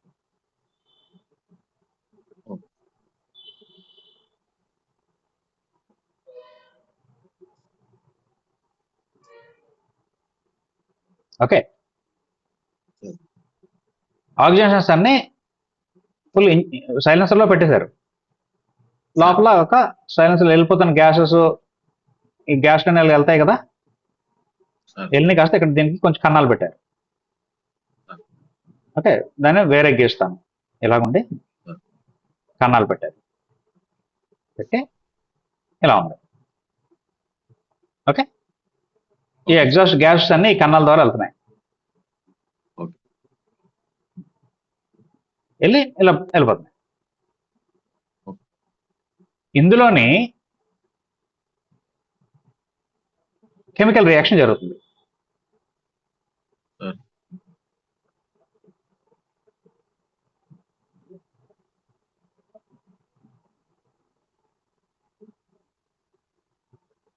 కెమికల్ రియాక్షన్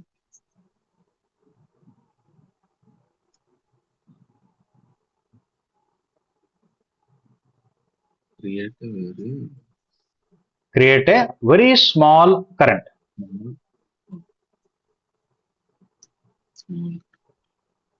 దాని తెలుగులో ట్రాన్స్లేట్ చేసి చెప్పండి, దాని మీనింగ్ ఏంటి? ఈ chemical reaction of gases create a very small current. ఏవైతే గ్యాసెస్ కెమికల్ రియాక్షన్ జరుగుతుందో ఆ జరిగిన ప్రక్రియలో చిన్న కరెంట్ అనేది పడుతుంది సార్. కదా సార్ ఇదేంటి బ్యాటరీ కదా, సింపుల్ మీరు చెప్పేస్తున్నారు. బ్యాటరీలో ఏం జరుగుతుంది సార్? బ్యాటరీలో కెమికల్ రియాక్షన్ జరుగుతుంది సార్. కెమికల్ రియాక్షన్ వచ్చి వాటర్ నుంచి ఎలక్ట్రికల్ ఎనర్జీలోకి. అంతే కదా, అంటే కరెంటేనా? కరెక్ట్ సార్, అంతే కదా. అంతే సార్. బ్యాటరీలో జరిగేది అదే, అంటే కెమికల్ రియాక్షన్ నుంచి ఎలక్ట్రిసిటీ మనం తయారు చేయొచ్చని మీరు నేను 100% నమ్ముతాము, బ్యాటరీలో చూస్తున్నాం. సో ఇప్పుడు మీరు నేను చెప్పే మాట నమ్మండి, అదే కెమికల్ రియాక్షన్ అదే అన్నాం, అలాంటి కెమికల్ రియాక్షన్ జరిగి కరెంట్ తయారు చేయొచ్చా లేదా? చేయొచ్చు అని నేను అంటున్నాను కాబట్టి నా మాట నమ్మాలి మీరు. ఓకే, నేను ఎందుకు నమ్ముతాను అంటే దీని మీద ఎక్స్పెరిమెంట్లు అన్ని చేసి డిజైన్ చేశారు కాబట్టి నేను నమ్ముతాను.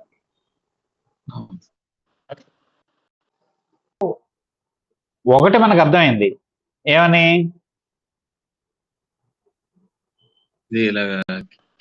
కెమికల్ రియాక్షన్ నుంచి మనకి కరెంట్ అనేది వెరీ స్మాల్ కరెంట్. అంటే మరి అక్కడ ఏదో డెఫినెట్ గా కొన్ని కెమికల్స్ ఉండాలి కదా, ఎగ్జాస్ట్ లోంచి వస్తున్న కెమికల్స్, కొన్ని ఆక్సిజన్ సెన్సార్ లో కూడా కొంచెం కెమికల్స్ ఉండాలి కదా, ఉండాలి కదా. సో మనం పాతకాలంలో కర్పూరం వాడామా, బట్టల్లో కర్పూరం పెట్టేవాళ్ళం. అవును సార్. అది వాసన వస్తుందా లేదా? అది కెమికల్ రియాక్షనా కాదా? సో అలాంటి కెమికల్ రియాక్షన్ జరగాలంటే ఇంకా ఆక్సిజన్ సెన్సార్ లో కూడా ఏదో ఒక మెటల్, ఏదో కెమికల్ ఏజెంట్ ఏదో ఉండాలి కదా. ఉండాలి సార్. ఇప్పుడు గాలి వస్తుంది, కొంచెం గాలి వస్తుంది, రూమ్ లోని చల్లగా ఉంది, శీతాకాలం, రూమ్ లో హీటర్ పెట్టుకుంటాం లేదా? పెట్టుకుంటాం. ఎలక్ట్రికల్ హీటర్ గుర్తుందా మీకు, చూసారా? తెలుసు. ఎలక్ట్రికల్ హీటర్ ఏ విధంగా పనిచేస్తుంది? అది అంటే టెంపరేచర్, రూమ్ యొక్క టెంపరేచర్ బేస్ చేసుకుని అదే ఎలా పనిచేస్తుంది, అది పనిచేసే యాక్చువల్ ప్రక్రియ ఏంటి, ఏ విధంగా వేడి వస్తుంది?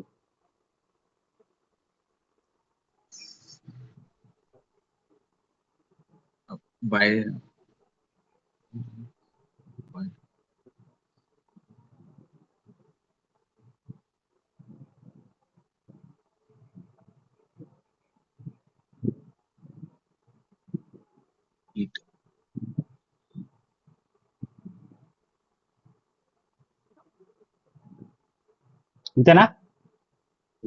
సార్, నథింగ్ బట్ రెసిస్టర్, అంతే. ఆ రెసిస్టర్ వేడెక్కినప్పుడు ఎర్ర కాలుతుంది. ఆ ఎర్ర కాలిన దాంట్లోంచి మన రూమ్ లో గాలి అంతా తిరుగుతూ ఉంటది కదా. మన ఫ్యాన్ వేస్తాము, గాలి అంతా సర్క్యులేట్ అవుతుంది. ఆ సర్క్యులేట్ అవుతున్న గాలి ఎర్ర కాలిన దాంట్లో ఆ ఫిలమెంట్ లోంచి కూడా వెళ్ళడం వల్ల ఆ గాలి వేడెక్కుతుంది. ఆ వేడెక్కిన గాలి కాసేపటికి రూమ్ అంతా వేడెక్కుతుంది. సో అక్కడ కెమికల్ రియాక్షన్ జరిగిందా లేదా? జరిగింది. ఆ కెమికల్ రియాక్షన్ జరగడం వల్లనే దీని వేడి కాస్త దానికి వెళ్ళడం, ఇది వేడెక్కడం అన్నీ జరిగినాయి డ్యూ టు ఎలక్ట్రిసిటీ వెళ్ళడం వలన. ఓకే, అలా రూమ్ హీటర్స్ పెట్టుకోవడం వలన హెల్త్ పాడి చనిపోయిన వాళ్ళు కూడా ఉన్నారు. మీకు తెలుసా, విన్నారా ఎప్పుడైనా?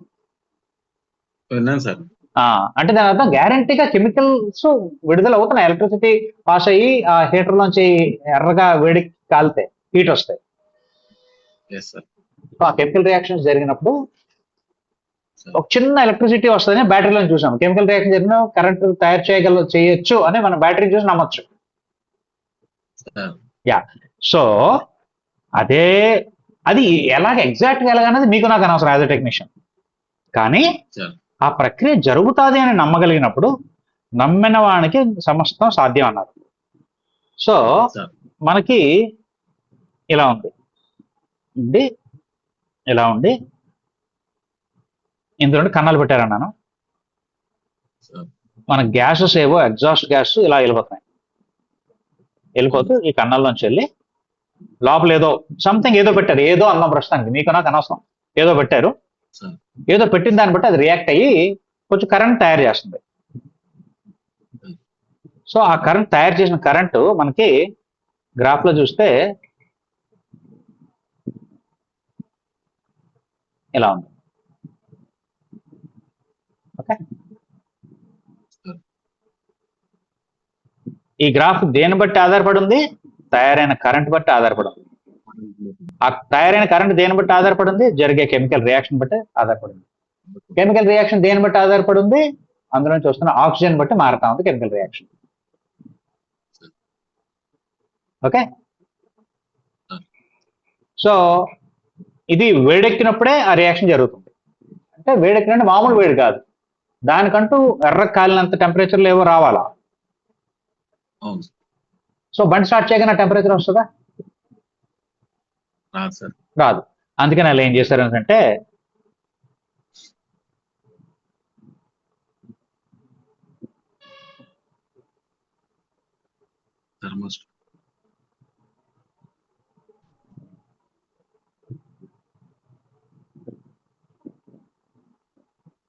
ఏమైనా అర్థమైందా మీకు?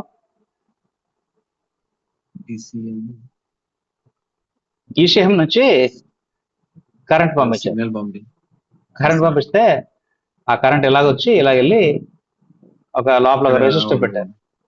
ఆ రెసిస్టర్ పెట్టడం వలన హీట్ ఎక్కింది.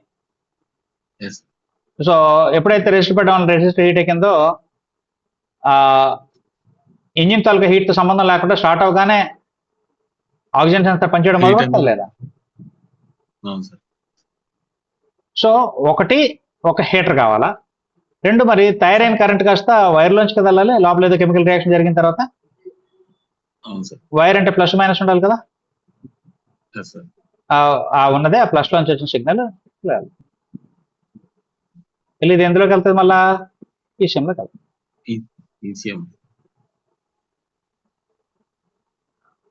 అదేందా మీకు?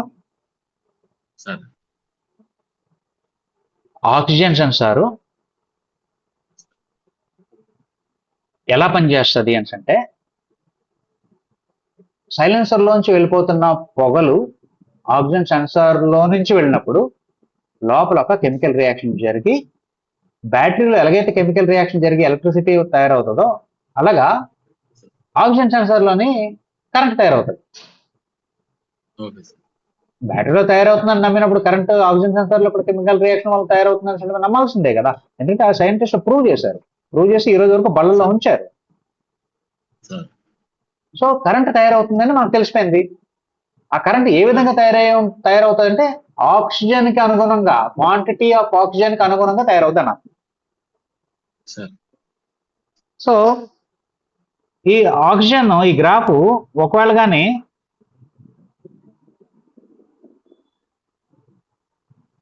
ఇలాగే ఉండిపోయింది అనుకోండి, గ్యారంటీకి దానికంటూ ఒక అర్థం ఉంటుంది లేదా?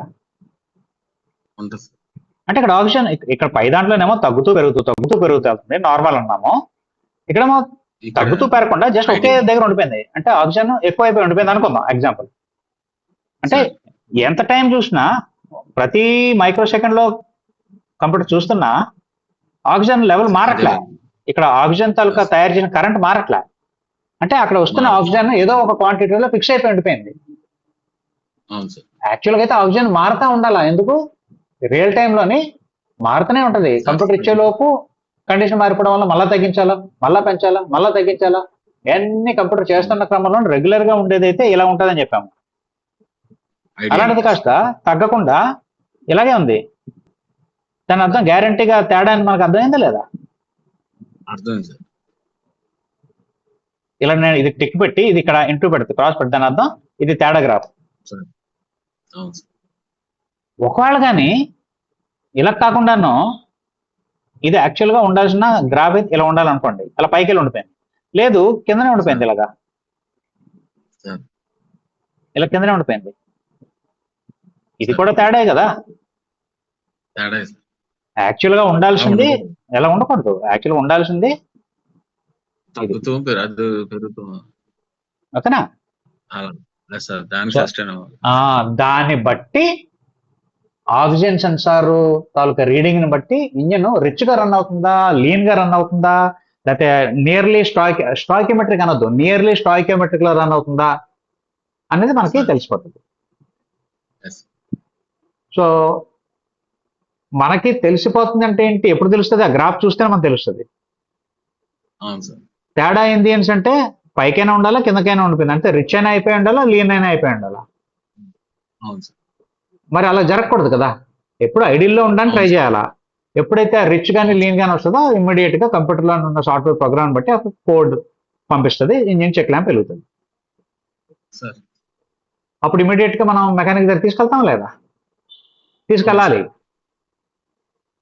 అంటే అది కానీ కరెక్ట్ గా లేదు అంటే ఉదర్గాలు ఎక్కువ వచ్చేస్తున్నట్టే కదా. ఆక్సిజన్ తేడా అవుతుంది అంటే ఎక్కడో తేడా అయిపోయింది engine, something is going wrong with air fuel mixture.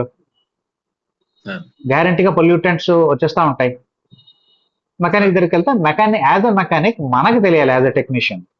Okay oxygen rich అని చూపిస్తుంది, ఆక్సిజన్ సెన్సార్ లో రిచ్ కండిషన్ చూపిస్తుంది. ఆక్సిజన్ రిచ్ కాదు, రిచ్ కండిషన్. రిచ్ కండిషన్ అనగానే ఫ్యూయల్ ఎక్కువైపోయింది. ఒకవేళ ఫ్యూయల్ ఎక్కువైపోయింది అంటే దానికి ఎగ్జాంపుల్ చెప్తాను. ఒక లీకీ ఇంజెక్టర్ అనుకోండి. మనకి ఇంజెక్టర్ ఎలా ఉండాలి, ఇంజెక్టర్ డిజైన్ మీకు గుర్తుందా? ఇంజెక్టర్ లోని ఒక ఎలక్ట్రో మ్యాగ్నెట్ ఉంటది, దాని లోపల నీడిల్ ఉంటది కదా. ఈ ఎలక్ట్రోమాగ్నెటిజం వల్ల నీడిల్ యాక్ట్ చేస్తుంది పైకి. సో ఆ నీడిల్స్ ఫర్ ఎగ్జాంపుల్ ఇక్కడెక్కడ ఇలా ఉందనుకోండి, ఇన్సైడ్ ద బాడీ ఆ నీడిల్ టిప్ ఇలా ఉంటది. ఓకే, ఇదంతా మిగతాదంతా మనకి body of the injector.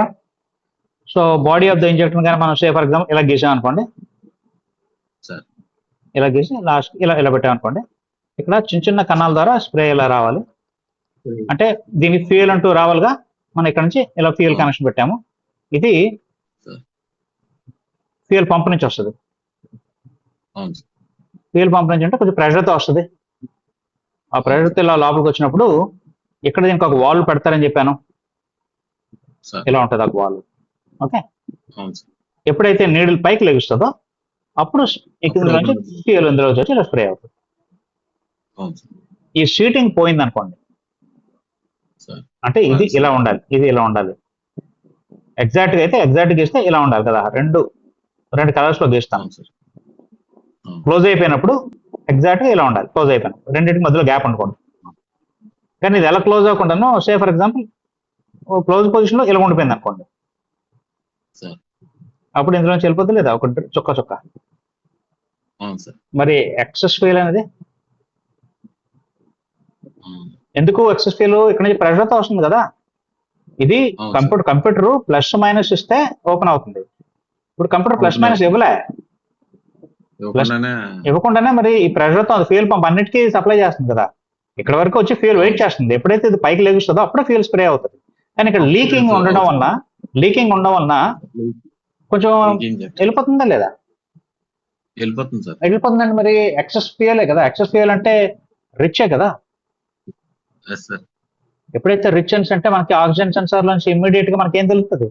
గ్యారంటీగాను graph ఇలా ఉండాల్సింది కాస్త ఇక్కడ ఏదో ఇలా ఉంటది కదా. అవును సార్.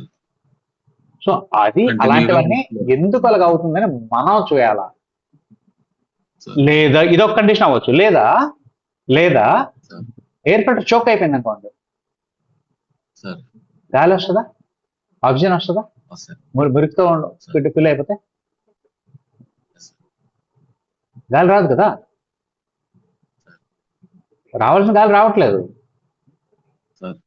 కానీ ఫ్యూయల్ ఎక్కువ వచ్చేస్తుంది అనుకో, ఫ్యూయల్ ఎందుకు ఎక్కువ వస్తుంది అంటే గాలి రావట్లేదు మీరు వెళ్తున్నారు బండి మీద, సడన్ గా గాలి రాలేదు అనుకోండి, కంప్యూటర్ తెలిసిపోద్ది గాలి రావట్లేదని. బండి ఆగకుండా ఉండడానికి కంప్యూటర్ ఏం చేస్తుందంటే దానిలో రాసిన ఫ్లో చార్ట్ లో రాసిన డిఫాల్ట్ వాల్యూస్ మీద రన్ అవుతుంది. డిఫాల్ట్ మీద రన్ అవుతే ఏంటవుతుంది, పెట్రోల్ అయితే వస్తుంది కానీ గాలి అయితే యాక్చువల్ రావట్లేదుగా. డిఫాల్ట్ వాల్యూస్ బట్టి పెట్రోల్ వేసేస్తుంటది కానీ గాలి లేదు. అప్పుడు కూడా గాలి లేకుండా పెట్రోల్ ఉందంటే రిచే కదా. సో అది గాలి ఎందుకు రావట్లేదు లేకపోతే పెట్రోల్ ఎందుకు ఎక్కువ వస్తుందని చూడాల్సిన బాధ్యత మనది. యాజ్ ఎ టెక్నీషియన్ మనం డయాగ్నోస్ చేయాలా, కంప్యూటర్ ఓన్లీ చెప్తుంది తేడా అయిందని. ఆ తేడా ఏంటో అన్నది మనం చేయాలా. లేదా ఇంకో సిచ్యువేషన్ చెప్తాను. సో మనకి ఎలా ఉంటుందని చెప్పాను, engine design, air filter, grommet, throttle body, ఇక్కడ నుంచి ఇంజిన్, ఇది కదా అన్నాం. ఇంజిన్, ఇది ఎయిర్ ఫిల్టర్, ఓకే, ఇది థ్రోటల్ బాడీ. ఇందులోని మనకి మాస్ ఎయిర్ ఫ్లో సెన్సర్ ఎక్కడ ఉంటుందని చెప్పాను, ఎయిర్ ఫిల్టర్ దగ్గర ఇక్కడ ఉంది. ఓకే, ఇది mass air flow sensor. Okay, ఇప్పుడు మీకు అర్థమైన దీంట్లోనే చెప్తాను. ఈ గ్రోమెటే కదా, గ్రోమెట్ అంటే రబ్బరేనా? అవును సార్. ఈ రబ్బర్ కి ఇక్కడ కన్నం పడింది. ఇంజిన్ సక్షన్ లో లాక్కుంటుంది లేదా గాలిని? లాక్కుంటుంది సార్. మరి ఇక్కడ నుంచి కూడా గాలి వెళ్తా లేదా? తెలుసు సార్. అది కంప్యూటర్ తెలుసా? కంప్యూటర్ తెలిసింది ఓన్లీ ఇక్కడ నుంచి మాస్ ఎయిర్ ఫ్లో సెన్సార్ లోంచి వచ్చిందే తెలుసు. అక్కడ ఉంది కాబట్టి సెన్సార్. ఈ కన్నంలోంచి వచ్చింది తెలియదు. ఇది ఐడియల్ అనుకోండి, 14.7:1 ఇస్తుంది, అంటే 14.7 grams వస్తున్నాయి. ఇది మాస్ ఎయిర్ ఫ్లో సెన్సార్ చెప్పిన దాన్ని బట్టి. అప్పుడు 1 gram ఆఫ్ ఫ్యూయల్ ఇస్తుంది, కానీ యాక్చువల్ గా ఇక్కడ వచ్చింది 16.7 అనుకుందాం. ఇది ఎక్స్ట్రా వచ్చింది కదా. కానీ కంప్యూటర్ తెలియదు. కంప్యూటర్ తెలియకపోవడం వల్ల కంప్యూటర్ ఏం చేస్తుంది, 1 gram వేస్తుంది. ఎందుకు? 14.7 అనుకుంటుంది. ఇక్కడ మాస్ ఎయిర్ ఫ్లో సెన్సార్ నుంచి వచ్చింది అంటే ఇక్కడ ఇది ఫ్యూయల్ తగ్గిపోయిందే లేదా? దాన్ని లీన్ అంటారు. ఇది కంప్యూటర్ తెలియదు, కానీ కంప్యూటర్ ఆక్సిజన్ సెన్సార్ రీడింగ్ బట్టి కాలిన తర్వాత దానికి అర్థమైపోతుంది, ఇది ఇలా కాసేపు ఇలాగుండి కాసేపు అయిన తర్వాత ఇలా అయిపోయింది. అప్పుడు కంప్యూటర్ ఇది లీన్. ఈ గాలి ఎక్కువ పెట్రోల్ తగ్గడం వల్ల ఇక్కడ మారిపోయింది. అంతే కదా, నిష్పత్తి మారిపోయింది. తిండి సరిపోవట్లే పాపం పిల్లోడికి. అదేనండి. సో ఈ విధంగా మానిటరింగ్ చేయడం వలన ఎఫిషియన్సీ అంటూ పెరుగుతూ పొల్యూషన్ అంటూ తగ్గుతుంది, which is good for engine life. ఇప్పుడు ఇది మనకు నష్టం అయితే కాదండి, ఇది ఒక రకంగా అడ్వాంటేజ్. ఇక్కడ అడ్వాంటేజ్ పెట్రోల్ అనేది పెరుగుతున్నట్టు అని లెక్క అవుతుంది గాలి తగ్గినప్పటికీ, కానీ ఎఫిషియన్సీ పెరుగుతూ వస్తుంది ఒక రకంగా. ఇక్కడ మనకి ఎఫిషియన్సీ ఉండదు, ఎక్కువ గాలి వచ్చినా దాన్ని తగ్గట్టు ఇవ్వలేకపోతుంది. అంటే ఇప్పుడు పొల్యూషన్ తగ్గుద్ది, పొల్యూషన్ తగ్గుతుంది కానీ మనకి కావాల్సిన ఎఫిషియన్సీ రాదు కదా. మంట గ్యాస్ పొయ్యితో మంట పెడుతున్నాం టార్చ్ తోటి, కానీ కట్టెలే లేవు ఉన్నప్పుడు ఏం కాలుతుంది? టార్చ్ లోంచి వచ్చిన గ్యాసే కాలుతుంది తప్ప కట్టెలే లేవు ఉన్నప్పుడు మంట రాదు కదా. సో కంబషన్ తేడా అయిపోతుంది. అందుకే నిరంతరం దాన్ని ఐడియల్ లో ఉంచడానికి ట్రై చేయాలి కంప్యూటర్, నిరంతరం. కానీ మనం రోడ్డు మీద వెళ్ళే సిచ్యువేషన్స్ అలా ఉండవు కదా. యాక్సిడెంట్ ఇస్తాము, ఏదో దోమ కుట్టిందని లేకపోతే తుమ్ము వచ్చిందని చెప్పి యాక్సిడెంట్ సడన్ గా వదిలేసి ముక్కు మీద చేపెట్టుకుంటాము, మళ్ళా యాక్సిడెంట్ ఇస్తాము.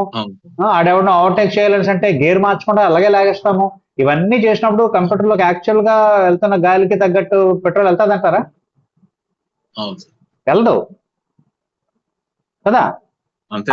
వెళ్ళదు అన్నప్పుడు కంప్యూటర్ దాన్ని నిరంతరం దాన్ని మార్పులు చేర్పులు చేస్తూనే ఉంటది. అందుకని ఈ real time monitoring system very important. అదే కానీ కార్బొరేటర్ అనుకోండి, ప్రతిసారి మీరు నేను వేసుకొని మార్చాం కదా. ఒకసారి మెకానిక్ సెట్ చేసిన తర్వాత మళ్ళీ బండి అయిపోయినంత వరకు అడి దగ్గర ఈ లోపల రోడ్ సిచ్యువేషన్స్, ఇప్పుడు ఈ రోజు డిస్కస్ చేసిన రోడ్ సిచ్యువేషన్స్ అన్ని వస్తాయి. కార్బొరేటర్ ఏమో అలాగా రియల్ టైం మానిటరింగ్ చేయదు కదా. సో అది డిసడ్వాంటేజెస్ ఆఫ్ కార్బొరేటర్ సిస్టమ్, ఇది అడ్వాంటేజెస్ ఆఫ్ throttle body లేకపోతే multi-port fuel injection system or computer controlled fuel injection system. Real time. Yeah. So definitely మీరు ఇది ఆస్వాదించారు అనుకుంటాను, నచ్చింది అనుకుంటాను ఈ ఎస్ టాపిక్, సార్. చాలా బాగుంటది. బాగుంది సార్. సో ఇవన్నీ తెలిస్తే డయాగ్నోస్ చేయడం ఈజీ సార్. అవుతుంది. సార్. ఓకే, నెక్స్ట్ ఇంజిన్ ని మనం బాగా మన పిల్లల్ని మనం బాగా అర్థం చేసుకుంటేనే వాళ్ళకి కావాల్సింది మనం ఇవ్వగలుగుతాం. అవును మనం సార్. ఎప్పుడైతే మన పిల్లల్ని అర్థం చేసుకోకుండా మన పని మనలో ఉంటామో వాళ్ళు చెడిపోతారు. సార్.